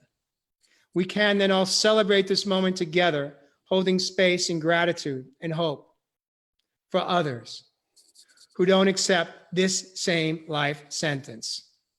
I have done extensive research and feel in my heart that it's possible with the right care by a leading doctor of cardiologist, as well as some new treatments that many stage 4 cancer patients utilize to heal in totality. I have the 2 doctors and treatment plans on standby. What I am lacking is the funds. This is the moment where I can't do this on my own at this point in time. I need help, and it's going to take all of you, my Facebook family and friends, to help me at this time. I am not asking for a free handout. I am willing to barter and provide services for different levels of donations. I would like to offer you an exchange of services for donations for the race against time as follows. If you can only afford to give $1, then I accept that graciously. And if it's $5 or whatever it is, I will receive it all just the same, with love and gratitude for you showing up and supporting me in this moment. But here I stand tonight, or sit tonight, and here are some additional donation levels that I would like to give back to you in gratitude. For a $10 donation, you will receive the most incredible virtual hug I am capable of giving. At $25 donation, you will not only receive an incredible hug, but a hug filled with love beyond anything you've ever experienced in your life. That's what I can offer to you at $25. At $50, I'll gift you a personally signed copy of my co-authored book, Magnetic Entrepreneur, that was released just a couple of weeks ago. And in the US, I will pay for shipping. Overseas, I'm going to ask you to pick that up. At a $100 donation, a copy of my signed book, as well as a 30-minute video coaching session that is transferable to someone else in your life. At $200, a copy of a signed book, as well as an hour coaching session transferable. At $500, a signed copy of the book plus 2.5 hours of video coaching. It only gets better. At $750, a signed copy of the book and 3.5 hours of video coaching that's transferable to a loved one or friend. If you have the ability to donate $1,000, you will get the gifted book plus 5 hours of coaching in Scottsdale, if you could make it here, including meals. I will pay for your meals, and I'll pay for your accommodations. Just find your way to Scottsdale, and I'll pay for your accommodations for one night and 5 hours of boot camp video coaching, or if you're out of state or out of country, transferable video coaching for you, 5 hours. If you have it in your heart and in your soul and in your pocket to afford $2,000, you'll get the book. You'll get 10 hours of coaching in town with me, plus meals and 2 nights accommodations paid for by me. And if you can't make it locally, then 10 video chat coaching transferable with that virtual hug, and added 1 interview coming in live on one of my show platforms as my guest, as my gift to you. At $5,000, you get everything I talked about, except this time around, you will receive 25 hours of coaching from me, plus the 2 nights stay and 25 hours of coaching. I guess that'll be 3 nights stay because we'll have to do 8 hours a day times 3 days. That's so it'll be 2 nights, 3 days of coaching live, plus meals paid for. And if you can't make it live, you'll get the biggest virtual hug, and you will still get 25 hours of coaching that is transferable to a loved one.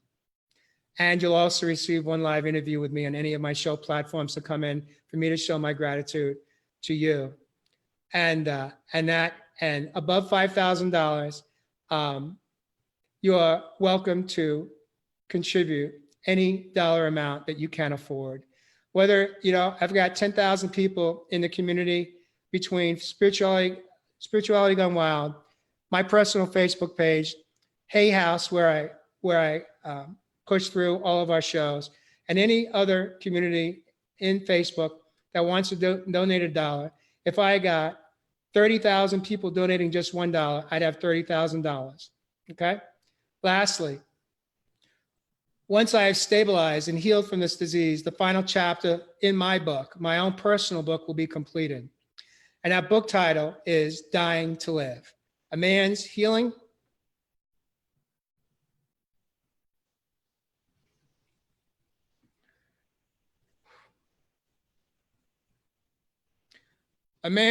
Journey of an Incurable Disease.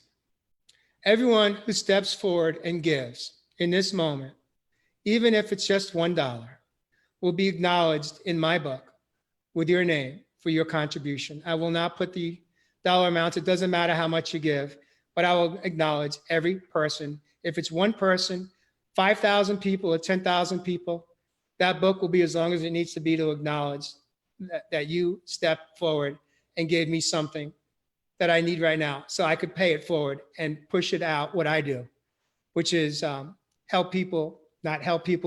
people to heal from their own internal bondage and their own disease of the mind and body. No matter each setback I have encountered, I have come back each time, ready to share my truths with vulnerability and love for life. Each day, I am gifted the ability to walk and talk. I am humbled to show up and serve you, impacting and inspiring you for your own breakthroughs to freedom. Today, I am asking you to hold my hand so we can create history together with curing this incurable disease, defying the odds, breaking through to my own freedom. Thank you for supporting me over this journey, and consider donating for the race against time. It's time to make history, as I am not aware of anyone who has healed from APS worldwide. I have climbed so many mountains, and this is the one that will take me to the peak with your support and love together, healed with love, gratitude, and hope.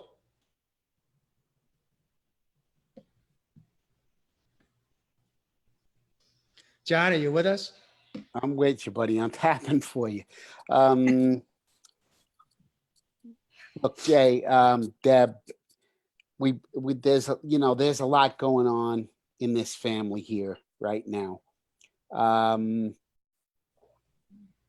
just realized why I cleared my calendar for August. So what I'm going to say is that we're live, right? Anybody listening to this, if you book a $99 session with me, they're usually an hour and a half. I'll extend them to 2 hours. You can get a lot of stuff done in 2 hours with these tapping EFT visualizations that I do, guys. I will donate 100% of the proceeds to Jay, and there's another platform that I'm donating to on Spirituality Gone Wild. I'll work that out with Deb, but I want everybody to know I cleared my schedule for the whole month of August, and I just understood why. It was, I had 4 shows scheduled, and I just told each one of my guests that I'm not going to be doing any shows in August. I need to catch up.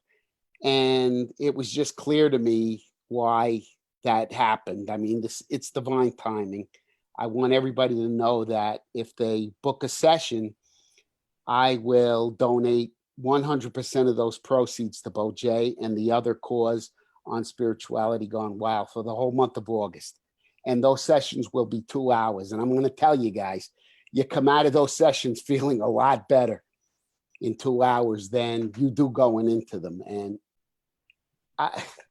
everybody I do them with is telling me something positive. So I know they can help you. I think you guys out in the audience have a handle on if anybody's experienced any bit of tapping with me and these visualizations and these tapping soul communication sessions that I do, they're quite healing. They work at a very deep level in a cellular. You know what, Jay? I'm inviting you to have one too, because I know there's a lot of emotion behind this, and perhaps one of these can help you too. But that's what I'd like to share with this community. That, come on, guys, in August, for your donation, for your session price, it'll go 100% to Jay and this other cause on Spirituality Gone Wild that I'm donating to right now. So Thank you, John. yeah, Thank buddy, you for that's that what I very got. much. Well, come on, John. And let's look at the fact. If you haven't been tapped by Fiore, I don't know what to tell you. Somebody, Deb? you know, All the Debbie, girls in college. I haven't been. the shirt. It says he needs the shirt. I was tapped by Fiore. The whole audience wants one. I'm Beautiful. serious. Yeah, It's it's back. this, the more research that I do with this, guys, it is such a deep healing neurochemistry, alleviation of neurochemicals it's really like we're walking cortisol machines, okay?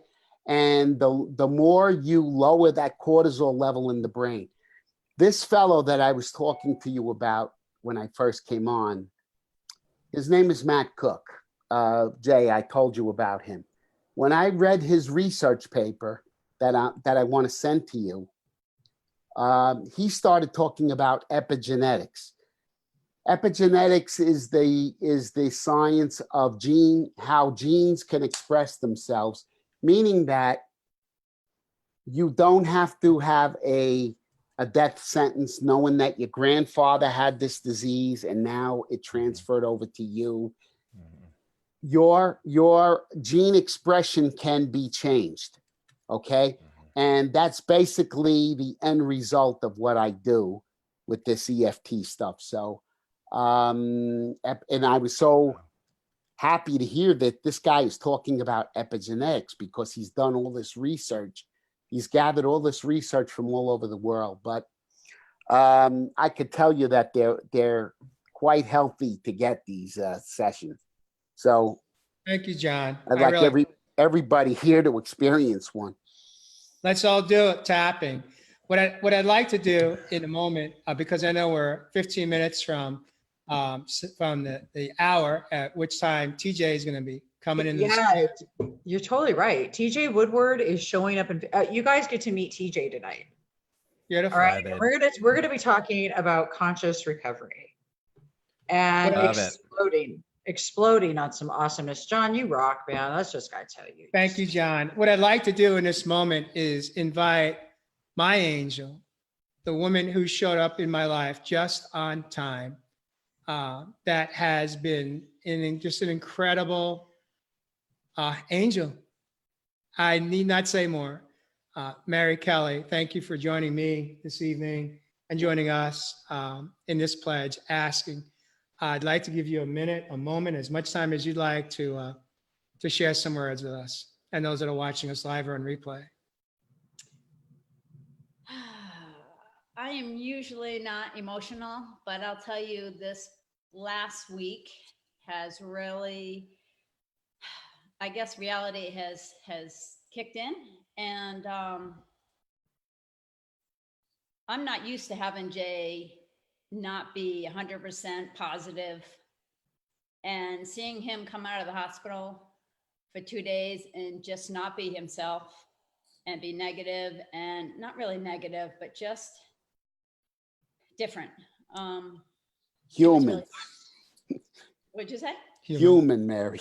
Yes, he is human. Yeah, you know, this is Superhuman, though. I'm used to him superhuman, and yes.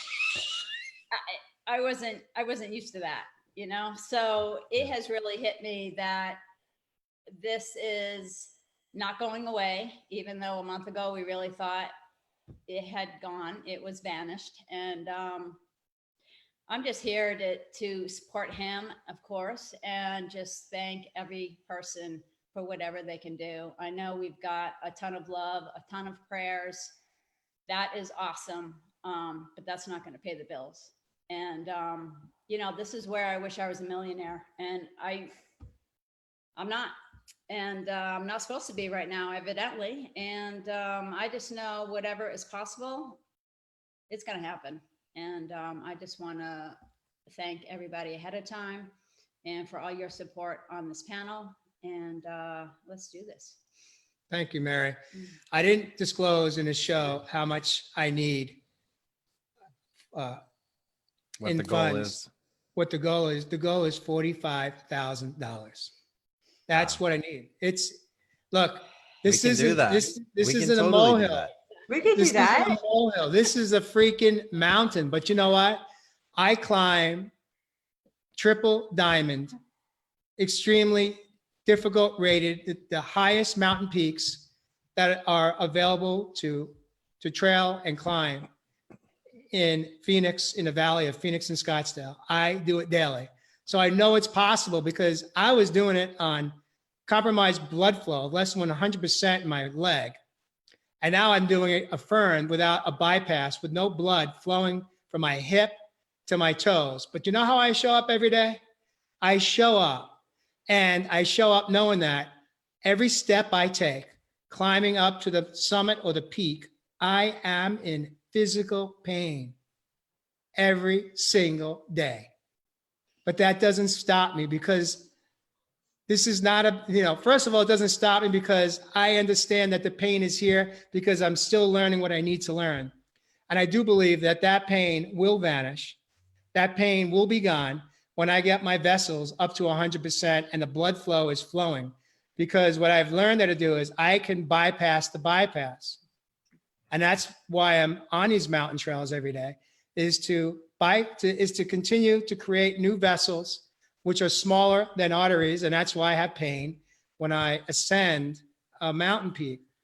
But it doesn't stop me from showing up. I refuse to accept a life sentence and live in a wheelchair or be riddled living in a home without answers. And so that's why we're here tonight. As long as I can physically walk and hike and climb, I'm going to keep showing up. But now I'm asking you to show up and hike with me. Take me to the peak. Take me to the summit. I set a deadline of August 26th, because the next day is when I made the appointment. I put the intention out. The doctor in town has agreed to not require a deposit.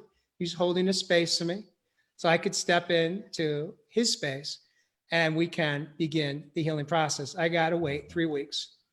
I do need a couple of $1,000 come tomorrow because that's what it's going to cost me to go in and have more blood drawn for these very expensive tests that insurance doesn't even know exist. I don't believe. But so begins the next level of healing come tomorrow. I'm going to invite any of you that are left in the studio now, if you have any closing words that you'd like to share to me as we are 9 minutes away from the hour. And I'd like to respect the next guest that comes in. He's not here to talk about why we're here in the show tonight, but to do what he's here to do. So Can I just thank you so say much for joining me. Yeah, something actually, real quick? Josh, tell them how that this is going to roll. I'm going to take a break, you guys, for a minute because I've got TJ coming on. And Josh, you know what's up. I just want to say, Jay, when I said that you are going to be the first to heal yourself from this, it wasn't from an ego space at all. And what excites me the most in that all of us donating and supporting you to beat this and to be the first is because I know you will immediately turn that energy around and use it to show the rest of the world that they can do this too.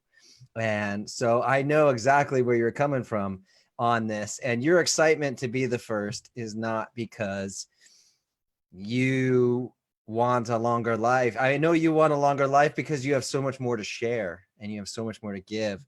And but I know you, man, that you want to be the first because that's going to be your passion in showing others how to do this too, and giving them the courage and giving them the strength to keep going when it is painful and when those climbs up those mountains are hard, both, you know, actual physical mountains and emotional mountains.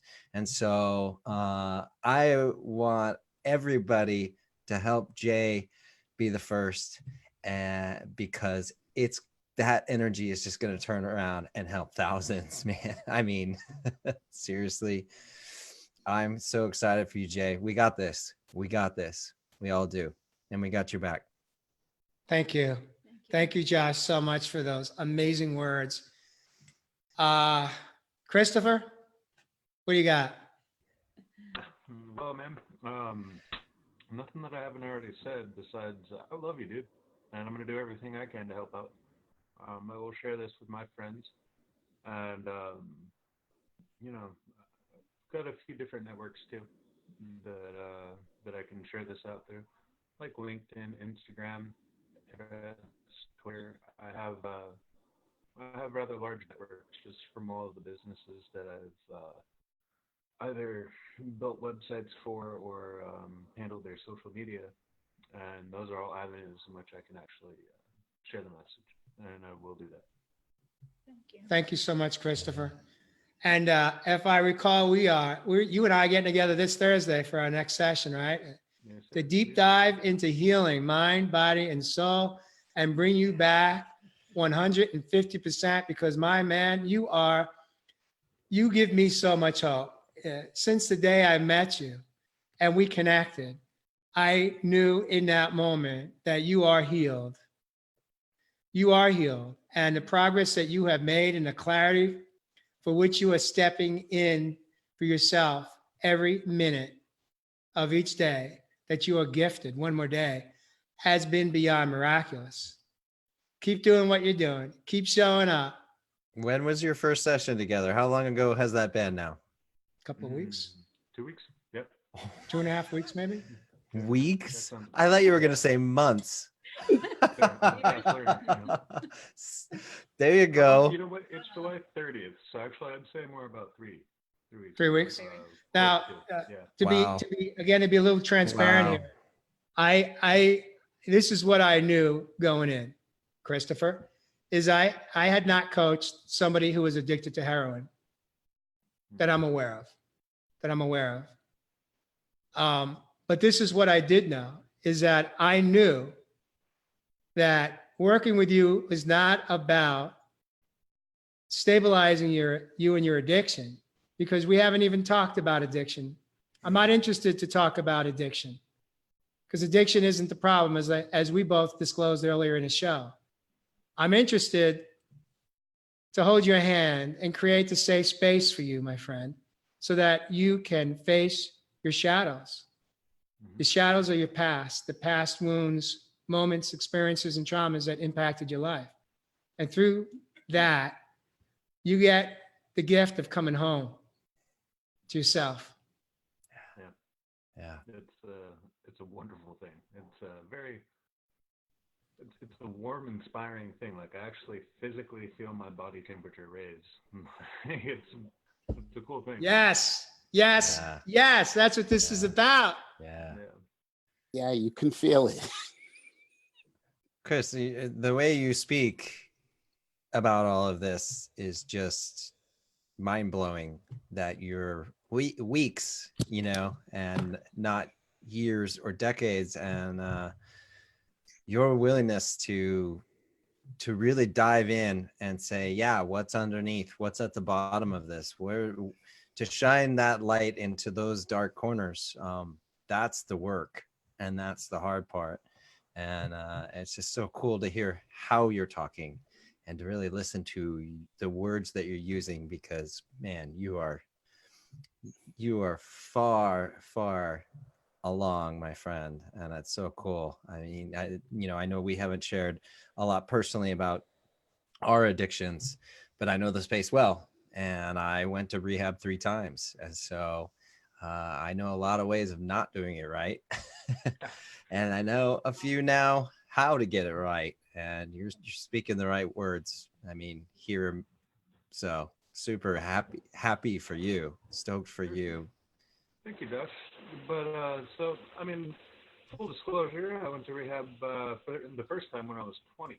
And before that, I knew I had some type of issue because I was so just utterly depressed all the time, even at 16 years old. That's actually when I started looking for some type of answer, and I started with Buddhism.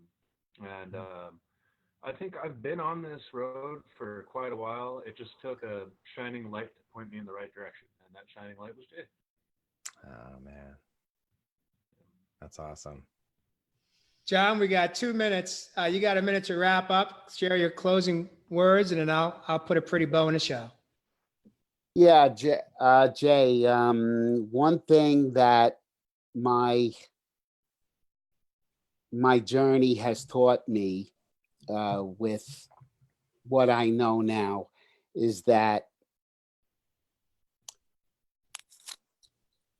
in a sense, this is hard. This is hard for people to perhaps wrap their arms around. We create these things in our life based from our experience from the moment we're born. Now, I know that is hard for people to just say, wait, that's not possible. Why would Jay want to create this? Why did I want to create strokes last year for myself? Why did anybody want to go through addictions? Look, it doesn't matter. The why really doesn't matter. I could tell you it is a wiring issue from the moment we're born. Okay? We come here as divine beings. We are living a physical existence. Okay? And our brains are absorbing all of this information from this physical world that we're now in. And we are nothing less than being downloaded with all of this stuff. But the bottom line is, in this moment, it's anything that we create, Jay, we have the power to change. And you've heard that, you've said that, and you've heard that come at you in so many different ways tonight. We know we have the knowing we can get through this. We do have the ability to have certain beautiful doctors and people that can help us, like this fellow that you're going to now. We do have like, if anyone is out there believing that, whoa, that's a lot of money to raise, you know what? That's an illusion. Okay. We all know that what what we create, we have the power to change. So I have no doubt that you can heal yourself. We just, you know what, the vulnerability that you showed, Jay, in coming out and being totally authentic and showing people that, hey, look, guys, this is no BS. I need help. I mean, that is so pure and beautiful that I just can't describe. But I just want everybody to know that there's no God up in heaven dangling our strings and playing with us over here. Jay knows this from a very deep healing level. He's gotten through some major stuff before. He knows he can heal from this, but right now he knows he has to ask for help. And so, guys, we're giving you all these opportunities to help, okay? I want to help you, okay, to John, help honey. to help John. him. Yeah, honey. John, honey, I love you, but I have to, I want you to stay put, and I don't want to, I hate to interrupt you, but I kind of have to. Okay, go ahead. Okay, If you don't, I keep going. Well, I know, and I'm just telling you, I love you. And then I just love you more than you could possibly know. But we've got TJ Woodward sitting here that's going to be coming in. I love it. We've had 2 hours of this extraordinary expression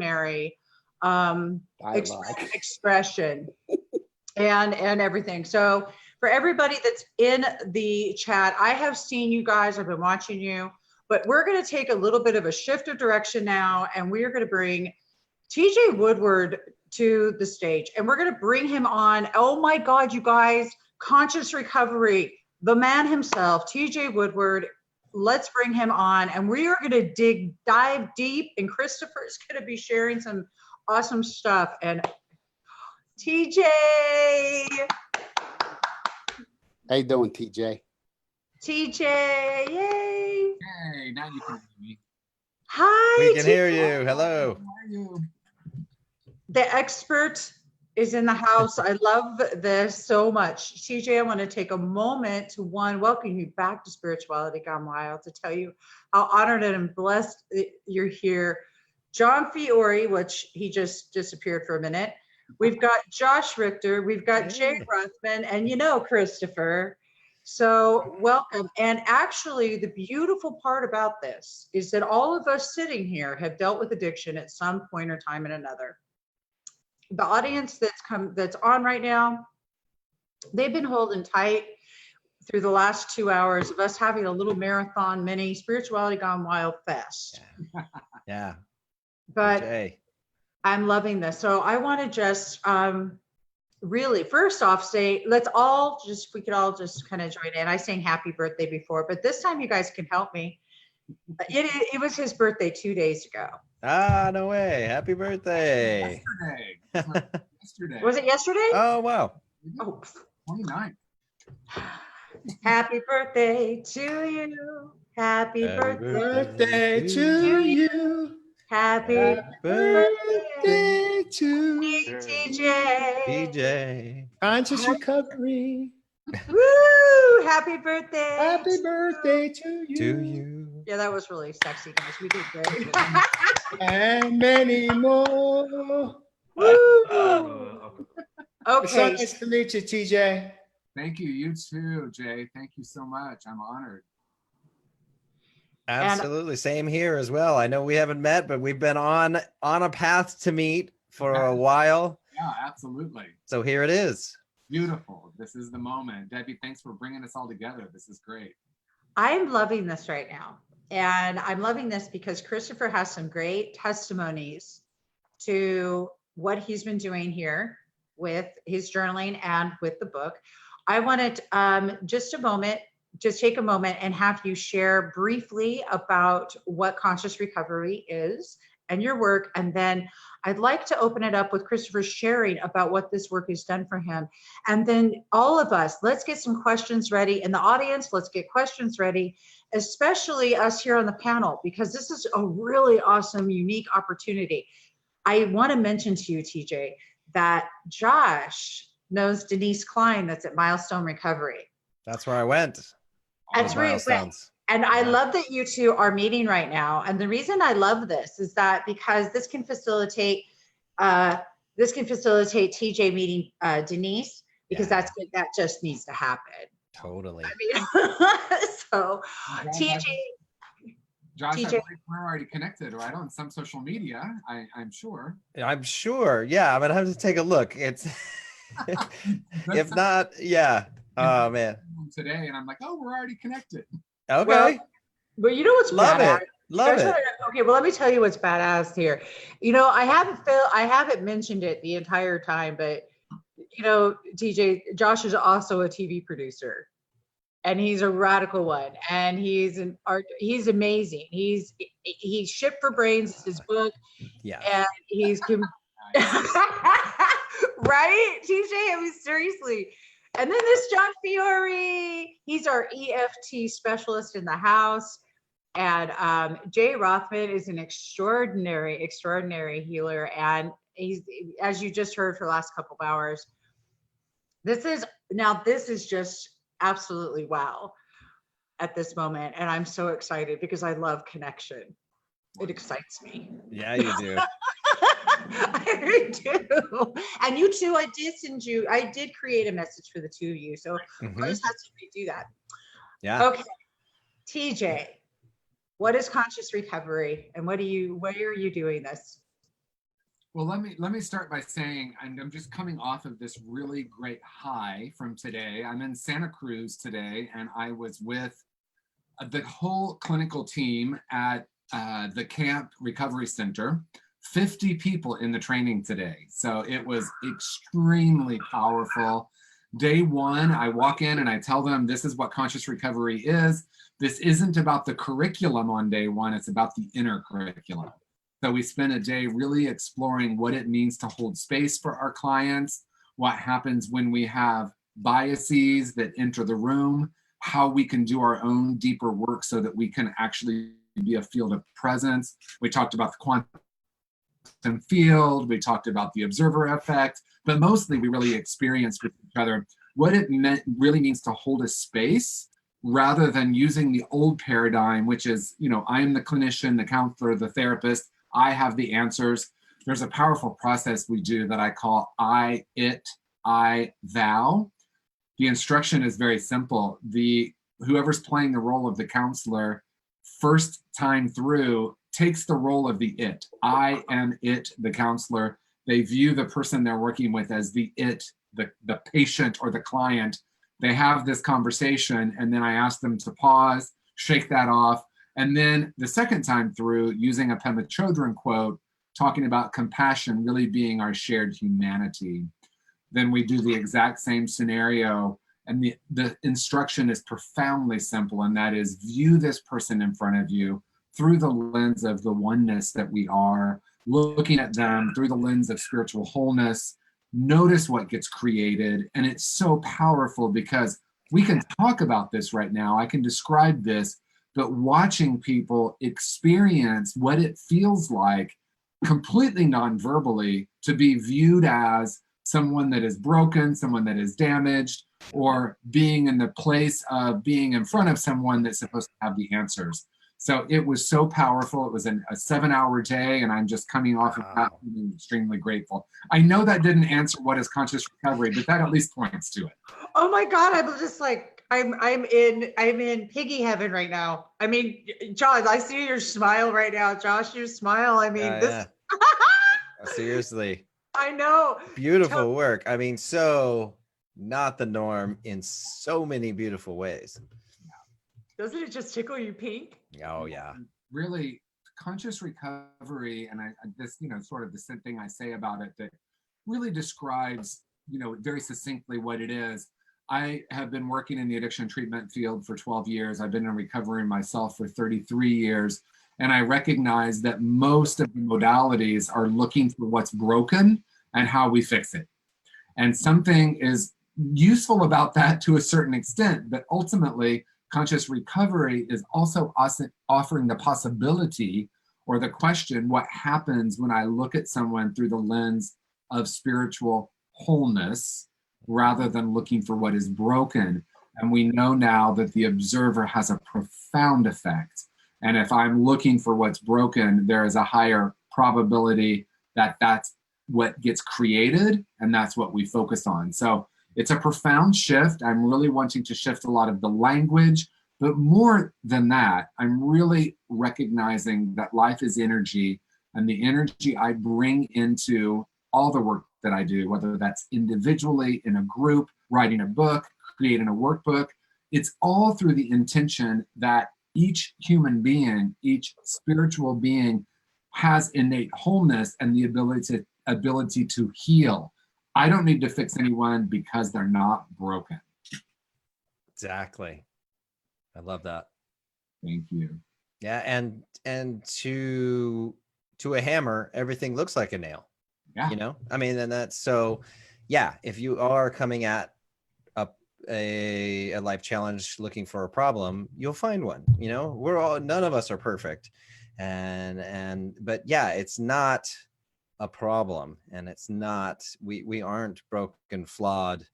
We're just humans trying to manage this life. You know, life is moving so much faster, and our brains are trying to manage all of this, and we are being triggered, and you know, suicide's on the rise, depression's on the rise, addiction's on the rise. People are having trouble managing life today, and it's not our fault. You know, we just haven't been taught yet how to deal with all of these things and to deal with emotions and triggers. And so, yeah, it's, I mean, beautiful work that you're doing, not coming at it as a problem, but offering up beautiful solutions. Thank you, Josh. Yeah, thank you. So cool. I can't wait to hear more.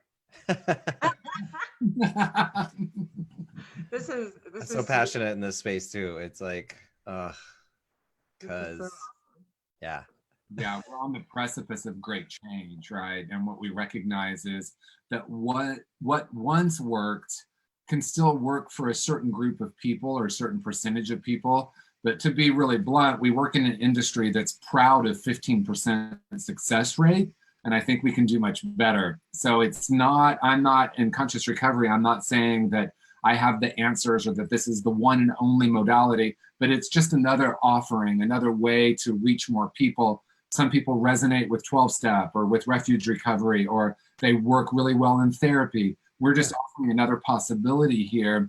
And the training that I'm doing with clinicians at treatment programs is just expanding my heart, because I saw today the power of people shifting and really, really ready to recognize there's a new way of viewing our clients and working with them. And it starts again with this recognition of our shared humanity, that I'm not any better or worse than anybody else, that I'm actually, there's a level playing field. And yes, I have some experience to share, but it doesn't mean I'm any more of a whole and perfect person than anyone else on the planet. And the issue is a lot of clinicians are trained to diagnose and treat. And I said this on the last show with Debbie, I am really interested in shifting the conversation from addiction treatment to addiction healing. How do we really start helping people heal? Because the drinking, the using, the sex, the shopping, the whatever it is, those are symptoms of something. Exactly. The deeper issue is trauma, shame, disconnection. How do we reconnect with ourselves? The symptoms of all the wounding that we experienced. Yes. Yeah. I mean, Deb, how many times have we spoke about this? When TJ started speaking about self-compassion, that's the name of my EFT site, Self-Compassion EFT. It all starts with giving yourself a break from what you experienced. But TJ is 5,000,000% right. We all come here as spiritual wholeness. That really never changes. All we're doing is getting wounded by the world around us. And you know what? The people that are wounding us are the people that are wounded. Are the hurt ones. So yeah, they're the hurt ones, right? So this goes back through the lineage, and we don't want to get into that discussion right now. We want to deal with what's on our plate. And you start healing, help each other heal through self-compassion. Meet yourself where you're at in the moment, and how can we, come to that understanding that there is nothing wrong with us. We're not broken. wiring is a little bit, there's some cuts and wounds that need to be cleaned out, and we could take it from there. Take over, Deb, though. I love you. I love you. I mean, look there's that. I love John Fiore more than his EFT practices are based in self-compassion. And I love it because it's another tool and it's another modality, and it's phenomenal. I want to actually shift here to Christopher and Jay. I definitely want to hear from you too, but I want to take a second and shift to Christopher, because Christopher, I want you to share with everybody, if you're whatever you're comfortable sharing, about what you've been sharing with me, and because you've been working with TJ's workbook, and this is extraordinary. I accredit the Hold your mic up. strides that I'll just get closer again.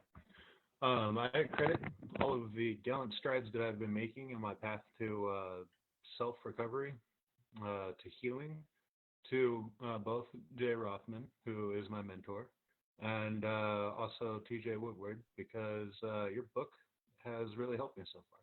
And like I told you, I read it the first night just because that's the type of person I am. But I'm reading it again slowly this time, and I'm going through the workbook. And you know what? I'm still on module 1 because I'm forcing myself to do it at a pace that actually flows naturally. And by doing that, I think I think it's actually hitting home much easier. But it's been a really good way for me so far to be able to analyze the different causes that create the symptoms of such thing as addiction, as depression. I don't know who knows this or who doesn't, but for the sake of transparency and for the sake of healing, I'm willing to put it out there. Let's see, it was July 6th, I believe. After quite a long time of being addicted to heroin and also various other drugs, and after a decade of being an alcoholic, I had enough, and I didn't know really what that meant at the time, but it ultimately ended up in my attempt to commit suicide. And waking up in the hospital from that is what really opened my eyes, and I decided that I needed to make a change. I needed to find something that was going to work for me, because though alcohol and drugs, they did their job. They made me not feel, and they did it for a long time. They did it well, but it ultimately degraded my health. It degraded my mental acuity. It degraded my cognitive reasoning. I was a shell of a person. And after I woke up from the hospital, I made the decision to first off go to rehab.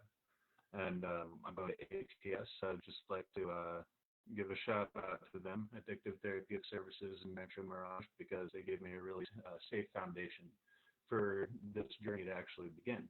But in order to get there, I walked 20 miles from the hospital to a house so I could grab my stuff, and then it was a long bus journey from there because I was out of state and everything. But I really wanted it. And just like Jay said, you have to want it more for yourself than anybody else does.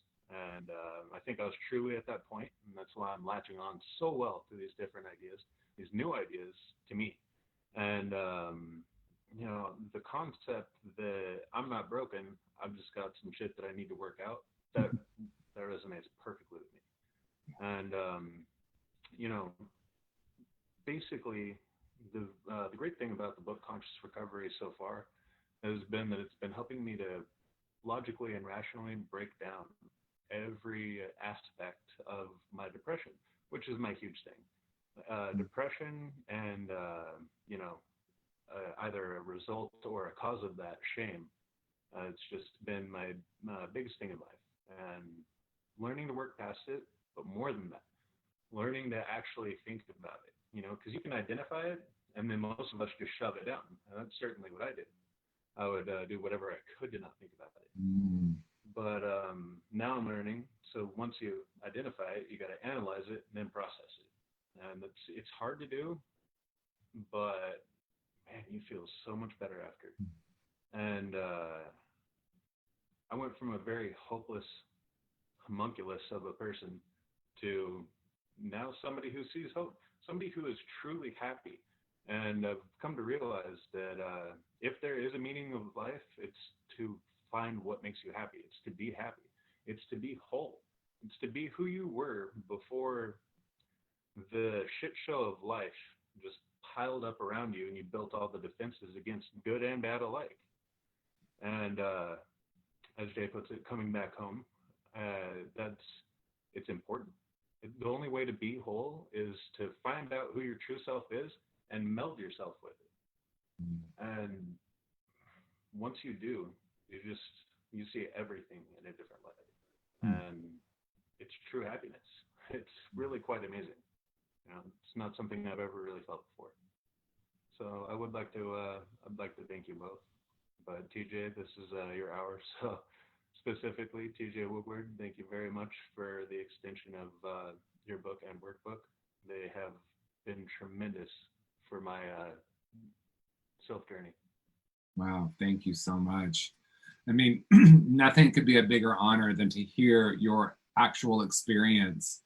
And I so appreciate your willingness to be vulnerable and actually let us know this journey, because it's a journey that I've seen hundreds of thousands of people on, that we've already said, you know, we do come into this world as these whole and perfect, precious beings, and life happens, right? And we get taught all sorts of things that are counter to that truth, separate from our essential self. And I look around and say, how could we not have more addiction on the planet, right? Because we get taught these ideas of, you know, not good enough, competition, scarcity, there's not enough in the world. We get taught about racism and sexism and homophobia and all of it. The gallons, if you will, of the untruths that get taught. And it is generational. You know, we mentioned the generational conversation of how many generations back it goes. And what's happening on the planet right now, Christopher, and you're a big part of it, is healing that generational shame that's been happening, because we're waking up now to recognize that we actually do have the power to heal from this, that we no longer need to run from it. We can actually be with it and face it and heal from it. And the work that we're doing right now on the planet is going to shift things for the next generation in such a powerful way. So we're at a really, really powerful time. And each one of us healing, any moment that I move toward healing, I'm healing the entire planet. Love that. Yeah. Isn't that exciting? Jay, you want to pop in here? You haven't got a chance to say hi to TJ, really, but I'm sure you've got some comments on this. This is great. Yeah, well, TJ, it is a pleasure to meet you. I've been patiently waiting for the moment when the universe said it would be aligned. And my God, are we aligned? I'm going to send to you a blog that I penned just about a year ago. Great. And we are 100% aligned. I wrote that blog, a very controversial one at best, because it is from the perspective of people that are in 12 steps or have gone through it. I was a 12-stepper myself, but what I found from my experience is that, well, a few things that come to mind. Now, I'm not here to bash 12 steps, because 12-step program saved my life. I wouldn't be here today if I hadn't had the courage to step in the rooms for codependency. That was my primary addiction. And that's when I hit my bottom, that's what I went after, was to get myself stabilized and out of the loop of going back for more.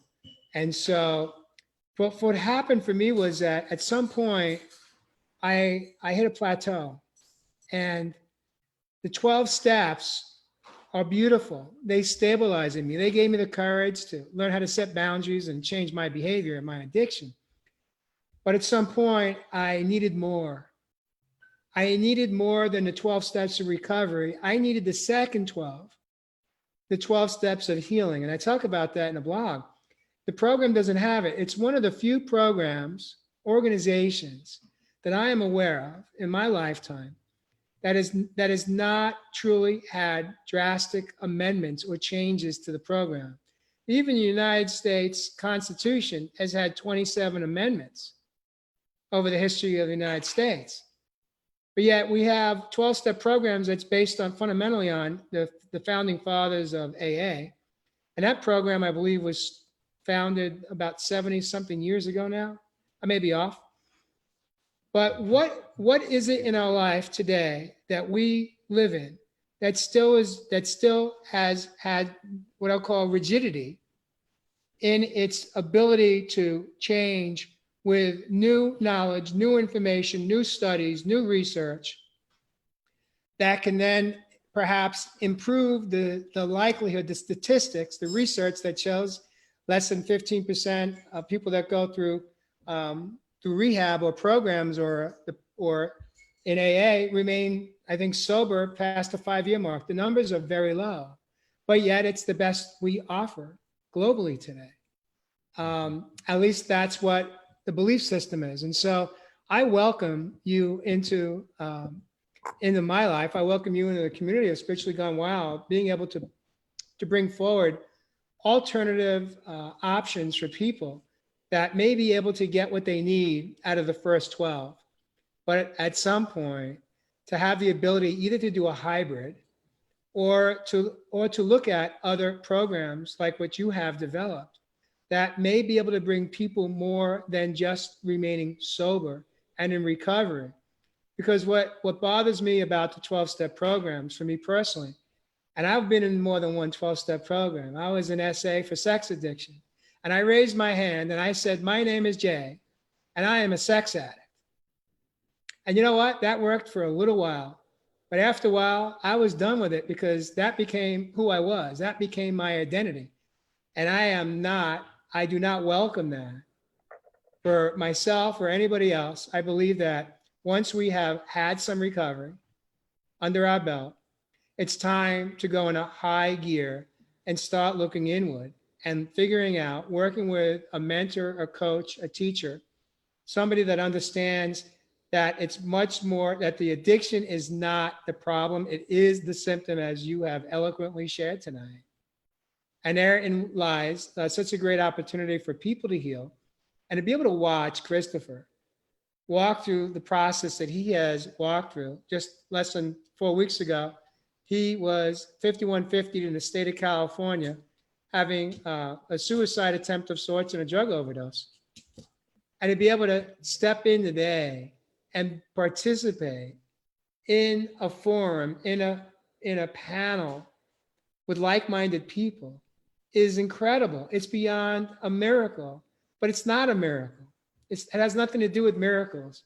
It's happening because he's showing up and he's getting some mentoring and some guidance from people like yourself that understand that the disease of alcoholism or drug abuse or any other addiction, it's not permanent. It no longer defines who we are. It's just what we reached for when we were in pain. And once we attack the pain, the cause, the root cause, like I'm going after the root cause of a disease that they say is incurable. There's no difference, my friends.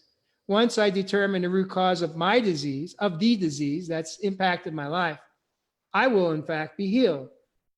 Just like the other people in this room that have suffered and dealt with addictions. It's a beautiful awareness to have today. Here's where real hope comes in. So beautiful, yeah.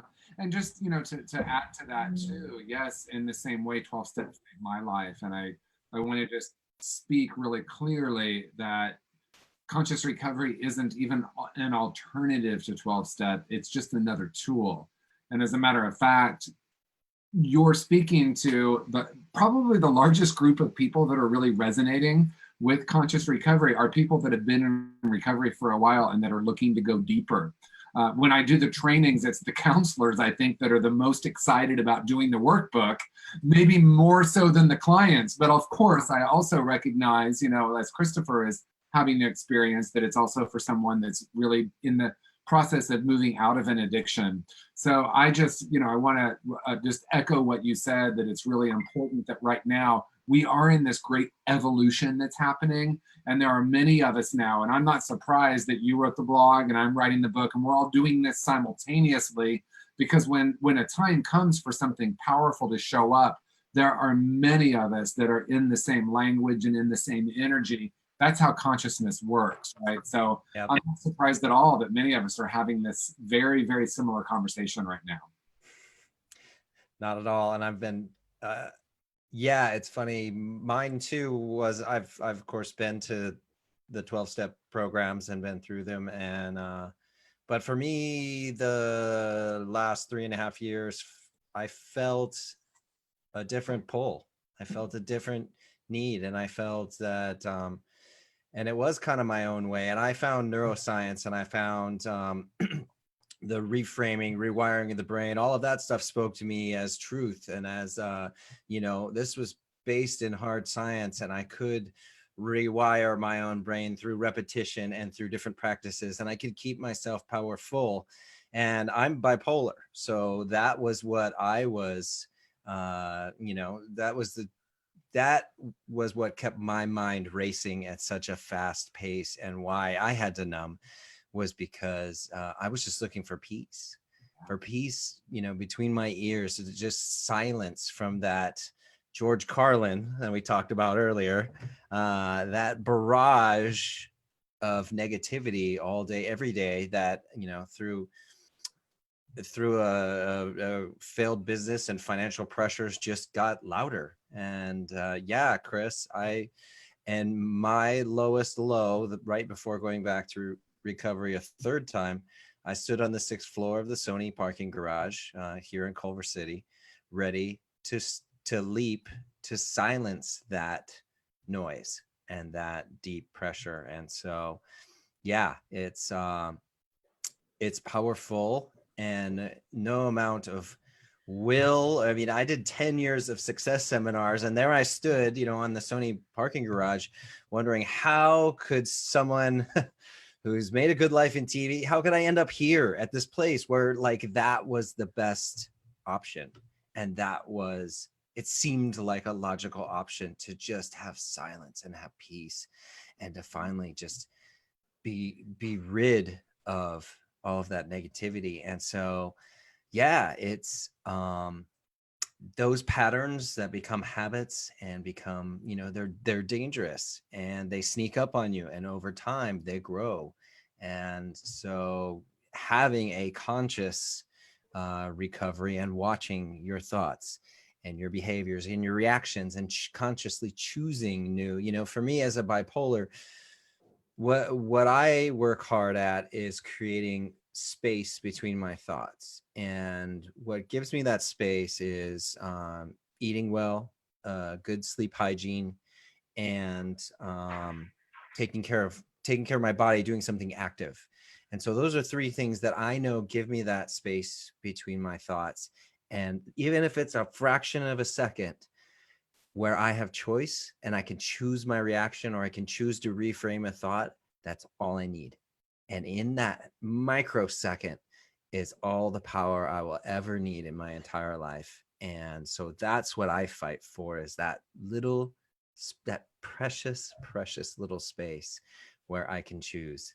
And that's what that's been the truth that has resonated with me, and the journey that I'm on in teaching others and coaching others. So yeah, and it can, like you said, it can look, there are multitudes of ways, and different things speak to different people. And that's what I love most. Not everybody's going to resonate with what I do, and that's okay. And you know, and I have met the hardcore AAers that works for them, and it's amazing. And I love that. You know, this is the human experience is a unique and highly individual experience for all of us. Like you were talking, John, with all of our traumas, we all have a highly unique past, and highly unique ways that we dealt with it and or abused substances to get through it.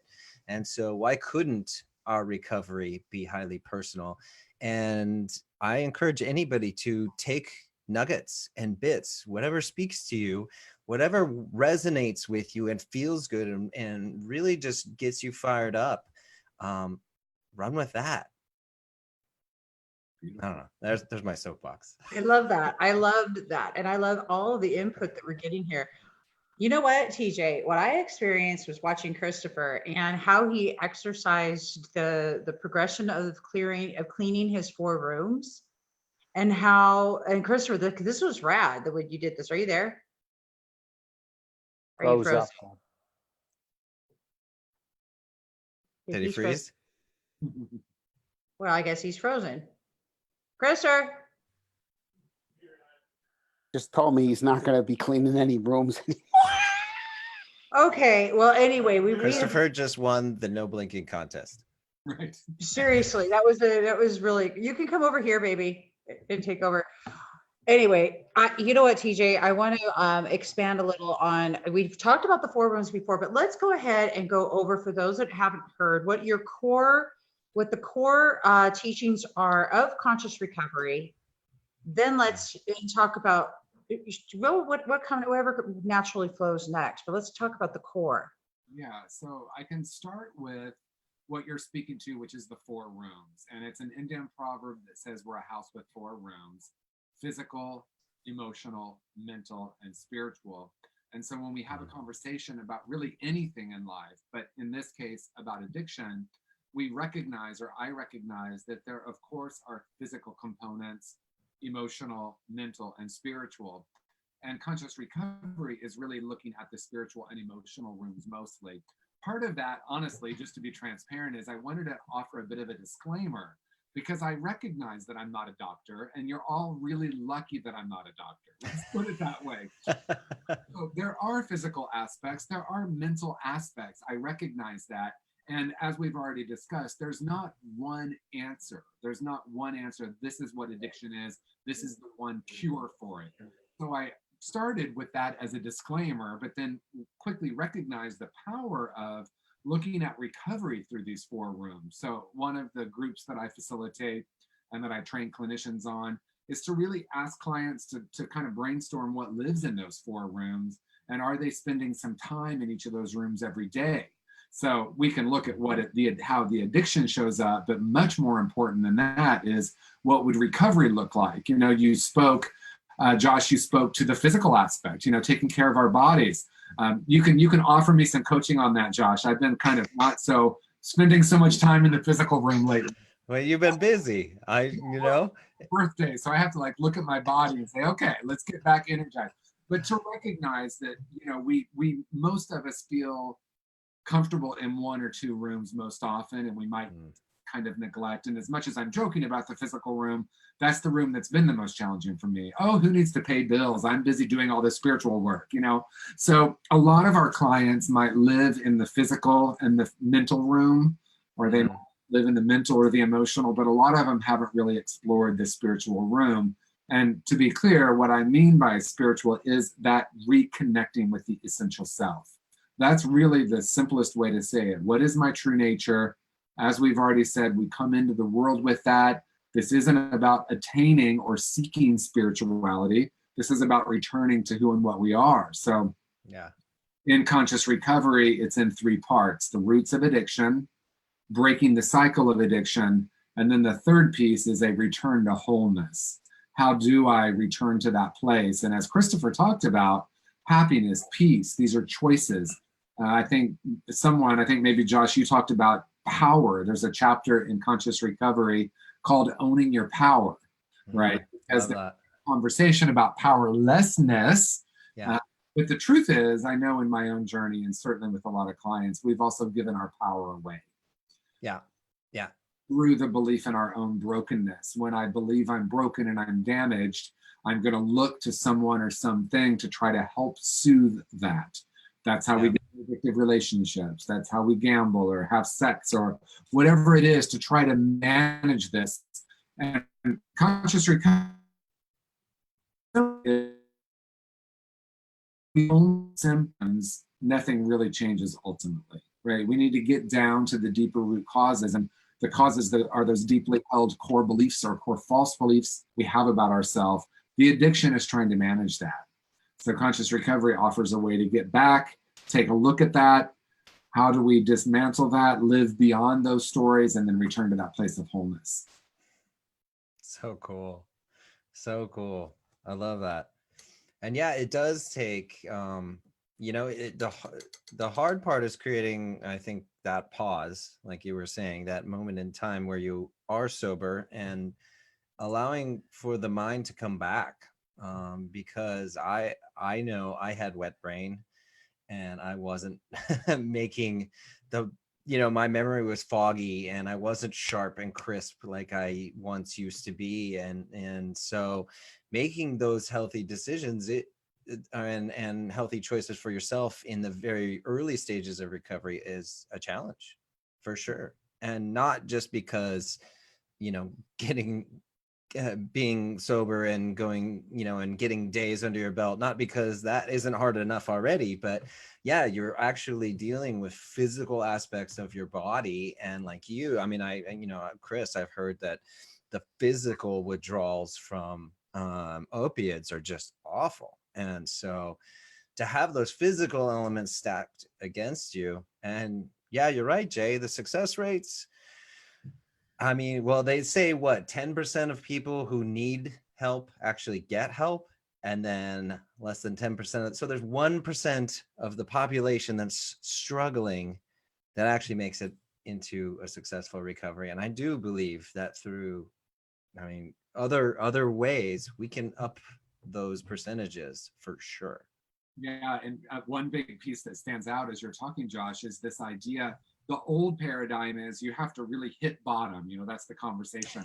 You have to hit bottom and lose everything in order to get help. But what if that wasn't the case? What if Right. what if we can let that old idea go and recognize that any of us, regardless of what we want to label ourselves or not label ourselves, any of us can recognize where we might be looking outside of ourselves to try to manage something or soothe something within. And in that way, we can start creating a space where more and more people can start to say, wow, I want a life that's filled with more love and compassion and happiness and connection. I'm interested in that. I have recognized that I've used my work or my partner or any other myriad of different behaviors to try to soothe something. One thing I wanted to speak to too, because when you were talking, Josh, this came up. The first chapter in conscious recovery, when we talk about breaking the cycle, is creating safety.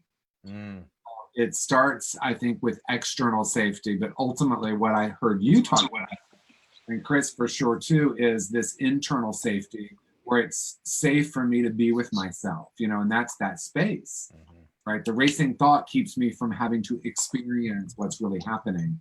The pause, you know, someone that's working with anger, we hear them say count to 10, but what are we going to do during those 10 seconds? This is really about reconnecting and really having the ability to be present with ourselves. Which is not easy if you're not used to it. that moment of silence with yourself can be real long. Yeah, especially depending on who you're talking to in there. If ego still has control, if all of your negativity and your negative affirmations, they still have a hold in your life, then those moments of silence can lead to death, as both you and I know, and many other people, of course, but you know, privy to the conversation. No, that's pretty much all I had to say on that. Well, you know what, Christopher? I named that negative self-talk Corella DeVille. Corella goes over there. She sits on her butt-hurt hemorrhoidal pad, and I tell her to be quiet. That's enough of that. You know, TJ, I'm loving this because okay, so tonight I've heard you say something that I haven't heard, and I want to really dive into this. What if people didn't have to hit this bottom? Because that's actually saying, what if people didn't have to, their lives didn't have to completely come unglued? I've hit those bottoms. What if somebody didn't have to do that? Let's talk about that. I mean, all right, for people who are on it, they're still using, did you just hear this? That it's possible? Let's talk about that. How does that look? Well, it's interesting because what it's going to do for some is it's going to be mind-blowing in the entire framework of addiction, because even labeling it as an addiction, as a problem, as a disease, we say it's going to have to get painful enough in order for you to change. Of course, on some level, that's true. And more of us are recognizing that we can actually start to question and look at ourselves, our behaviors, our beliefs, our ideas, the energy we're holding, and start to shift that. Maybe we don't. This will be the controversial statement. Maybe total abstinence isn't for someone. It is for me. It's what has worked for me. I wouldn't want to change that because of the beautiful life that I have. When I did my training today, I said, I want someone to keep score. I hope to say at least 10 controversial things today, because there's a lot of sort of the party line that maybe we've accepted without really investigating. You know, we talk about, 1935, for example, with 12-step, and that hasn't been revised. A lot of new information. So what if we didn't have to hit bottom in order to get better? What if we could really look within and say, I want my life to have more love, more connection. I'm going to start looking at what those addictive tendencies are. And, you talked about the critical voice. I actually start with any strategy, because I call addiction a brilliant strategy. I always start by asking, in what ways is it helping you? In what ways is it serving you? Because we develop those for some reason. I mean, when I was 5 years old and I didn't know how to tie my shoes, and I was in kindergarten, and the teacher sent me home with the shoes on the board, and I walked home, and my internal dialogue is, I'm so stupid, I'm so stupid. I said it 1,000 times walking home from school, and I concretized that and believed it.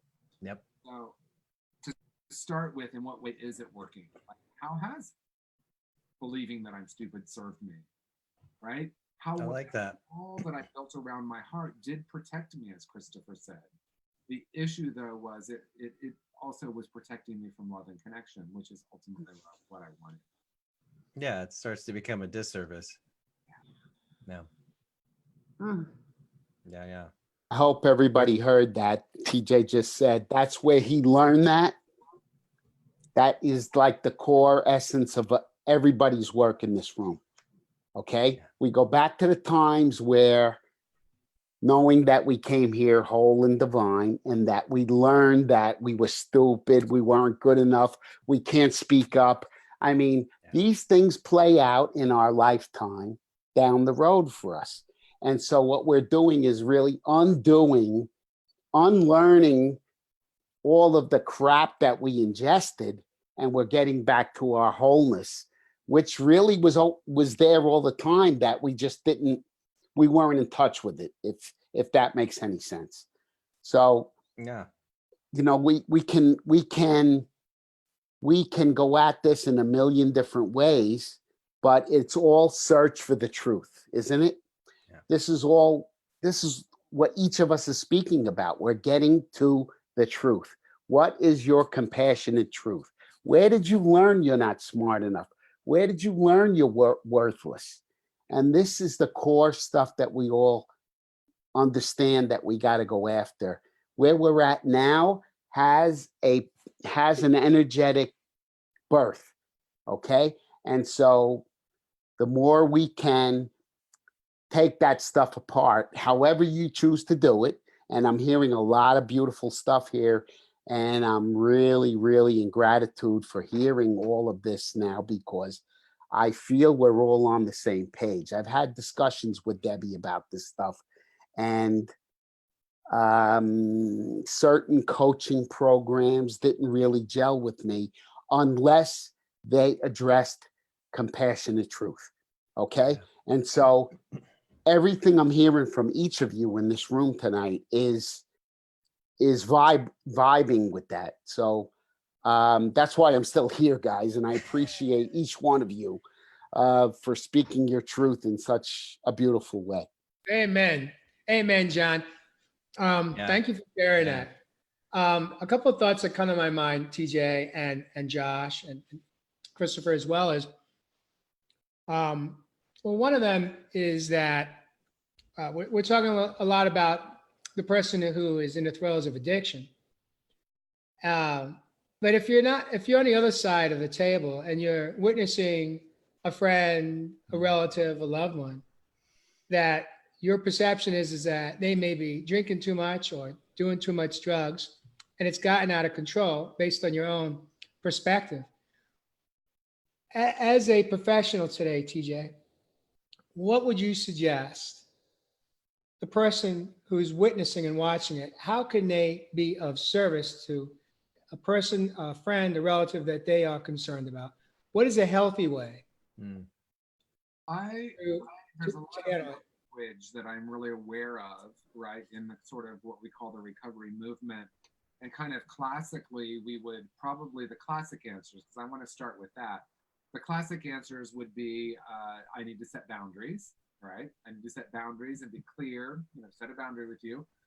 Or maybe it's we need to do an intervention, right? And an intervention is a great thing, except many intervention models bring people together and tell the person how much they love them. And if you don't change, I'm going to take the love away from you, right? Whereas what I feel like will really make a big difference are two things.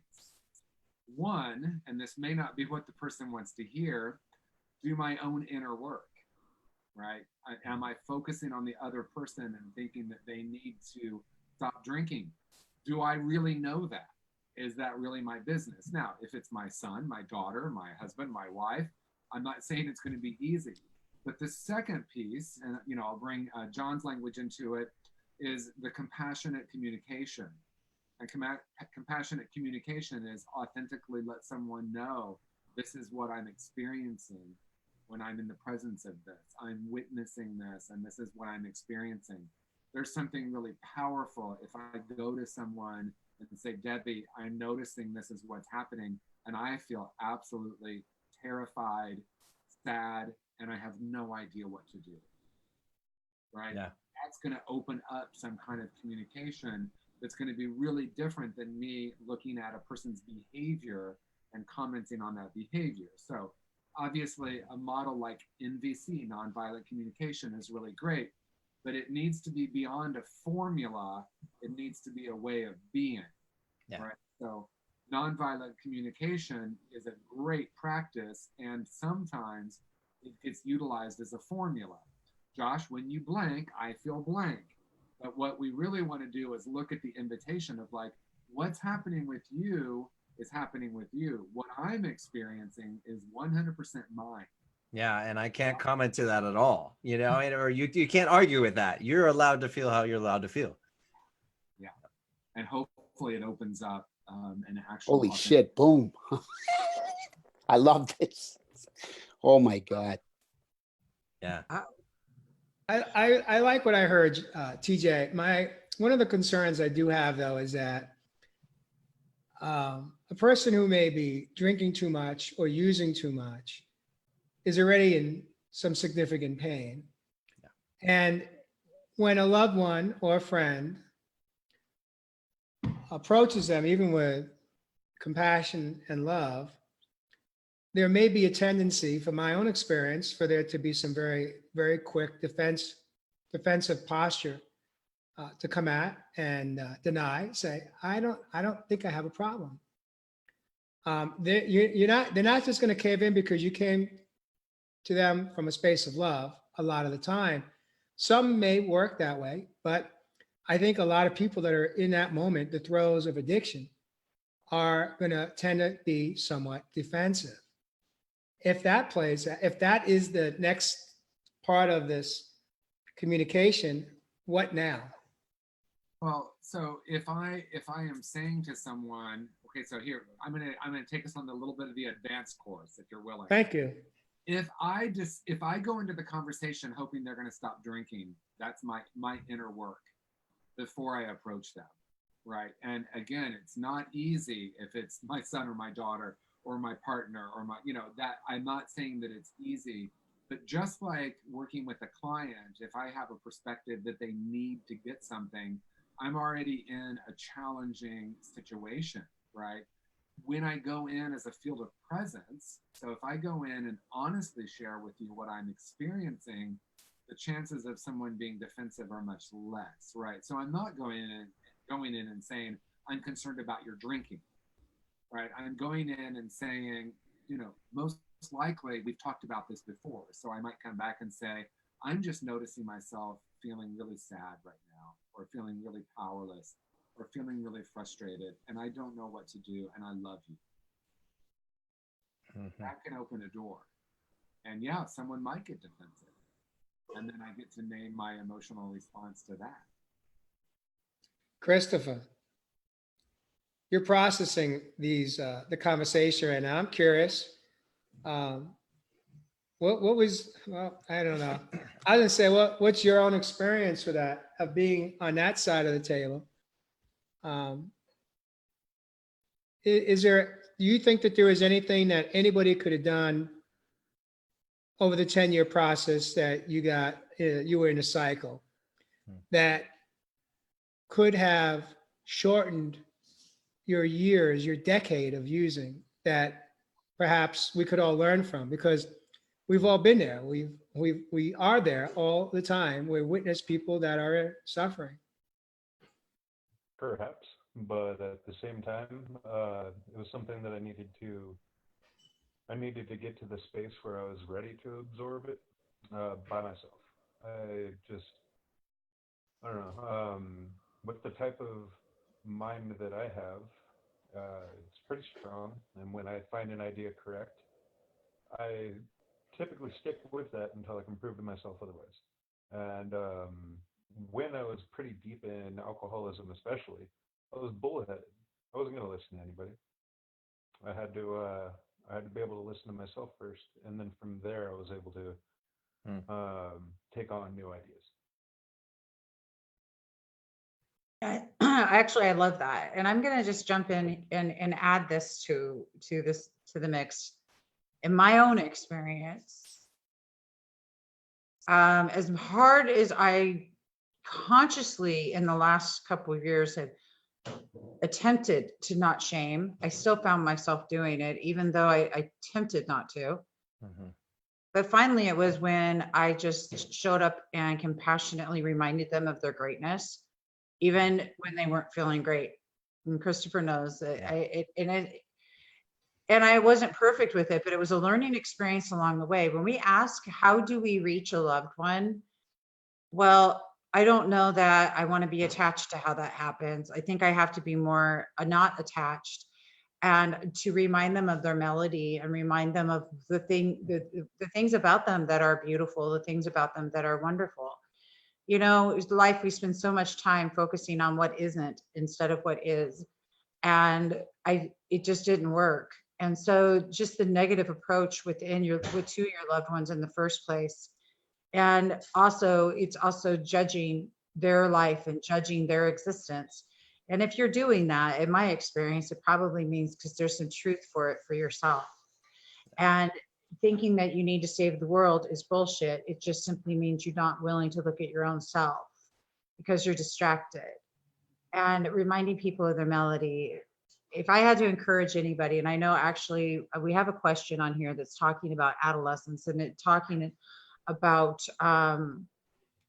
there's a mom here, and I want to acknowledge her because she's in the throes of her son needs help.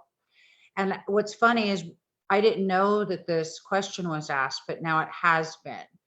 So TJ, what do you feel about that? Because I really, everything else, quite frankly, was damaging. I loved my kids almost to death. Thanks to Jay. He was like telling me, you can't love them to death. Because I knew what was up, Christopher. I was talking to Jay.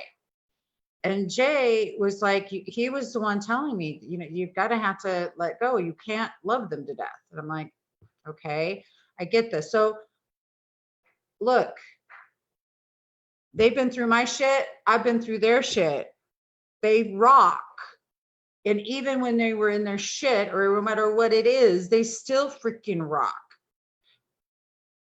I don't know what else to say, but quit focusing on that thing, because chances are whatever negative that's being focused on is why they're there in the first place.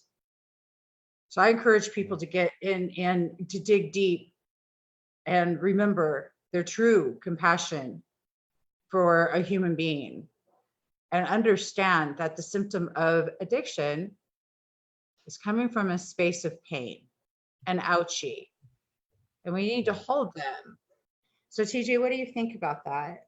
Yeah, I really appreciate that you helped us shift in the conversation, because I think it's really powerful. And that goes back to what I was saying about the traditional intervention model, which is, I love you, but I'm going to withhold it if you don't get sober, right? Yeah. Very Yeah.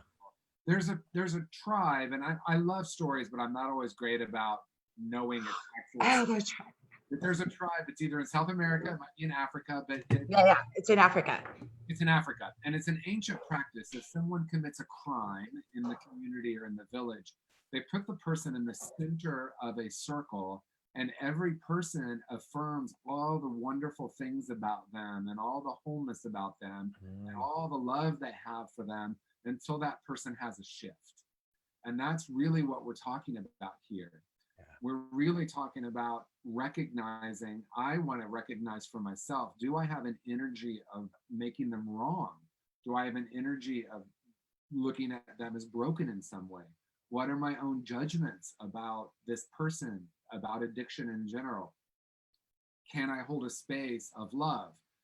And again, going back to, I recognize as a parent, for example, I'm not saying that's going to be easy.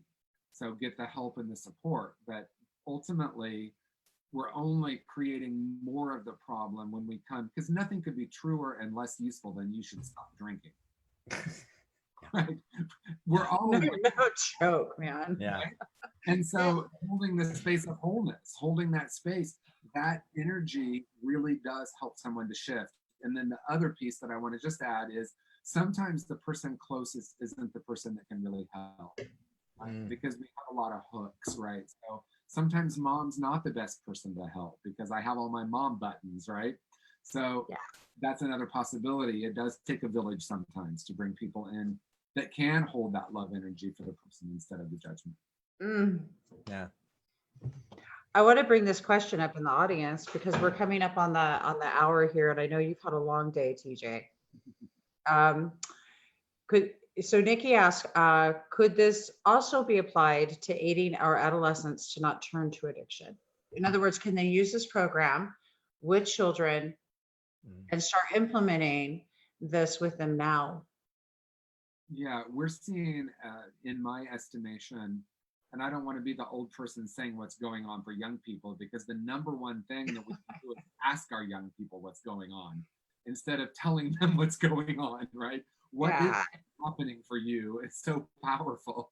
Yeah. And what I have heard and what I have seen is we know suicide rates are higher. We know there's a large focus on looking good and disconnection with social media, a lot of what's happening around sex and pictures being shared. And what I have a strong sense of and what I hear from a lot of adolescents is they're feeling lost and disconnected. I felt lost and disconnected when I was a 12, 13, 14, and 15-year-old. And I can't even imagine the power of someone coming in and saying, what if you're a whole and perfect spiritual being? Let's have that conversation. That's not what I was hearing from the tall people around me, the adults, right? I was trying to differentiate, but I felt broken and damaged. That's where all that stuff really started to play out. It's a long way of saying, I don't know, but I can't imagine that it wouldn't serve some purpose for us to be in the conscious recovery conversation, which is what the conversation all of us are having, which is about creating a space for people to recognize their own brilliance, their own wholeness, their own innate worthiness. Yeah. And that is what adolescents are hungry for, in my experience, because they know it. They know their whole and perfect being.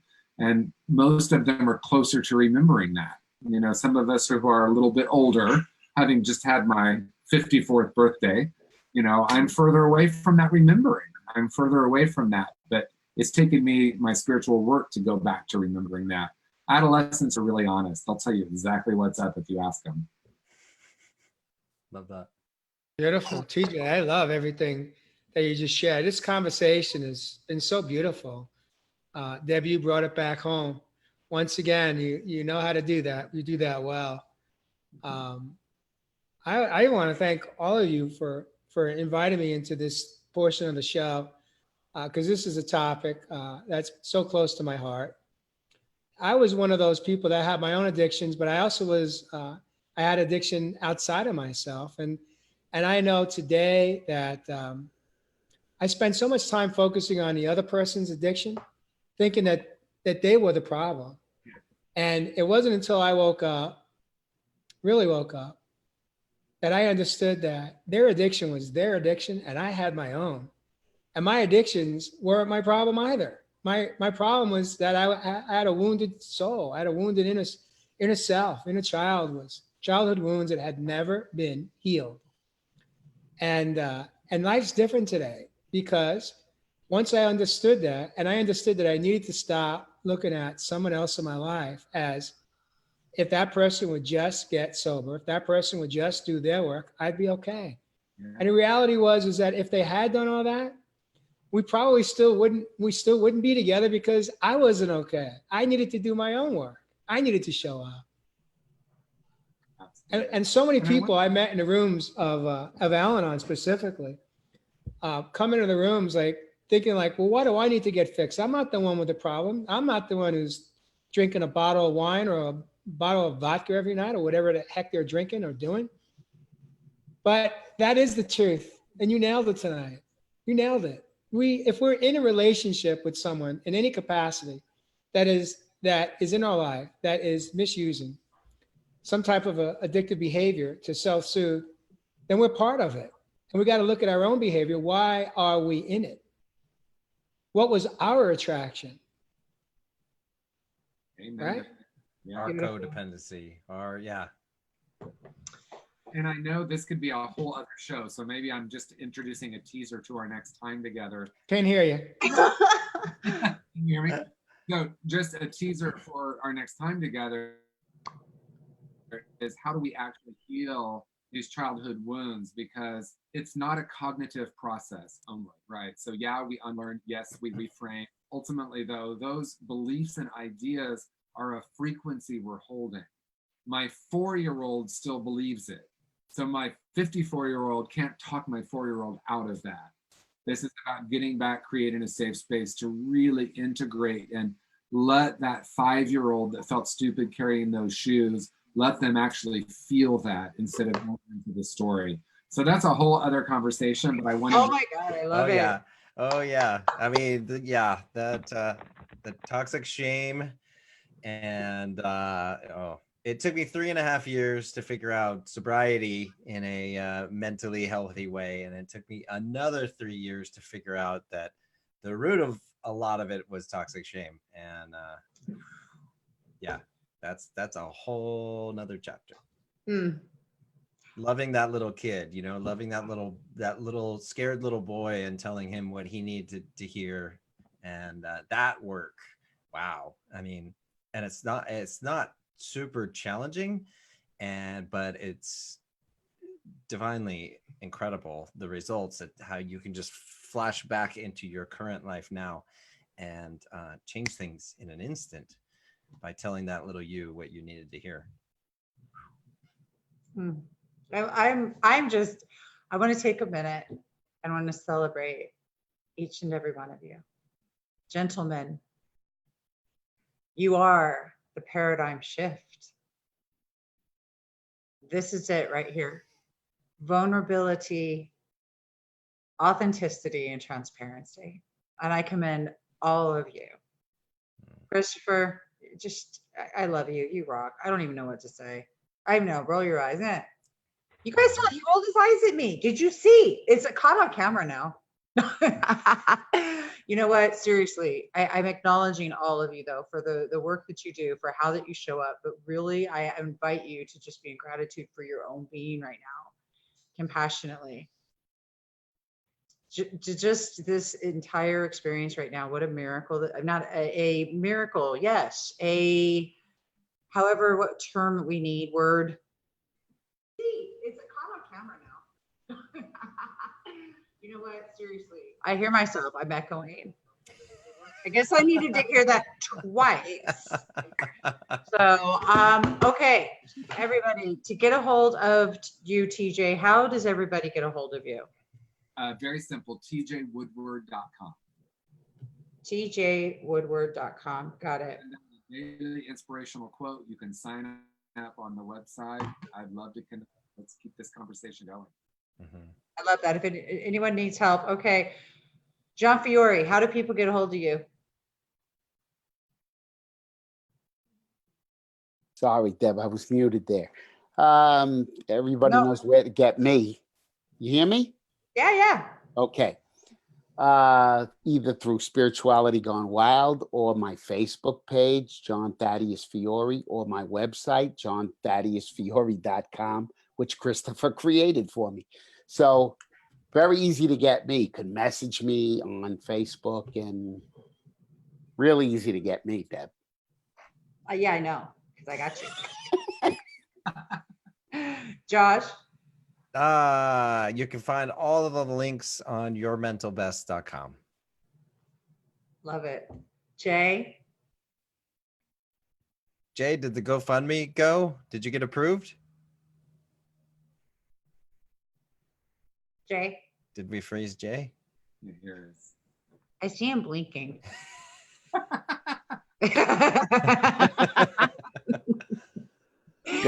Jay's frozen. Jay, did you hear us?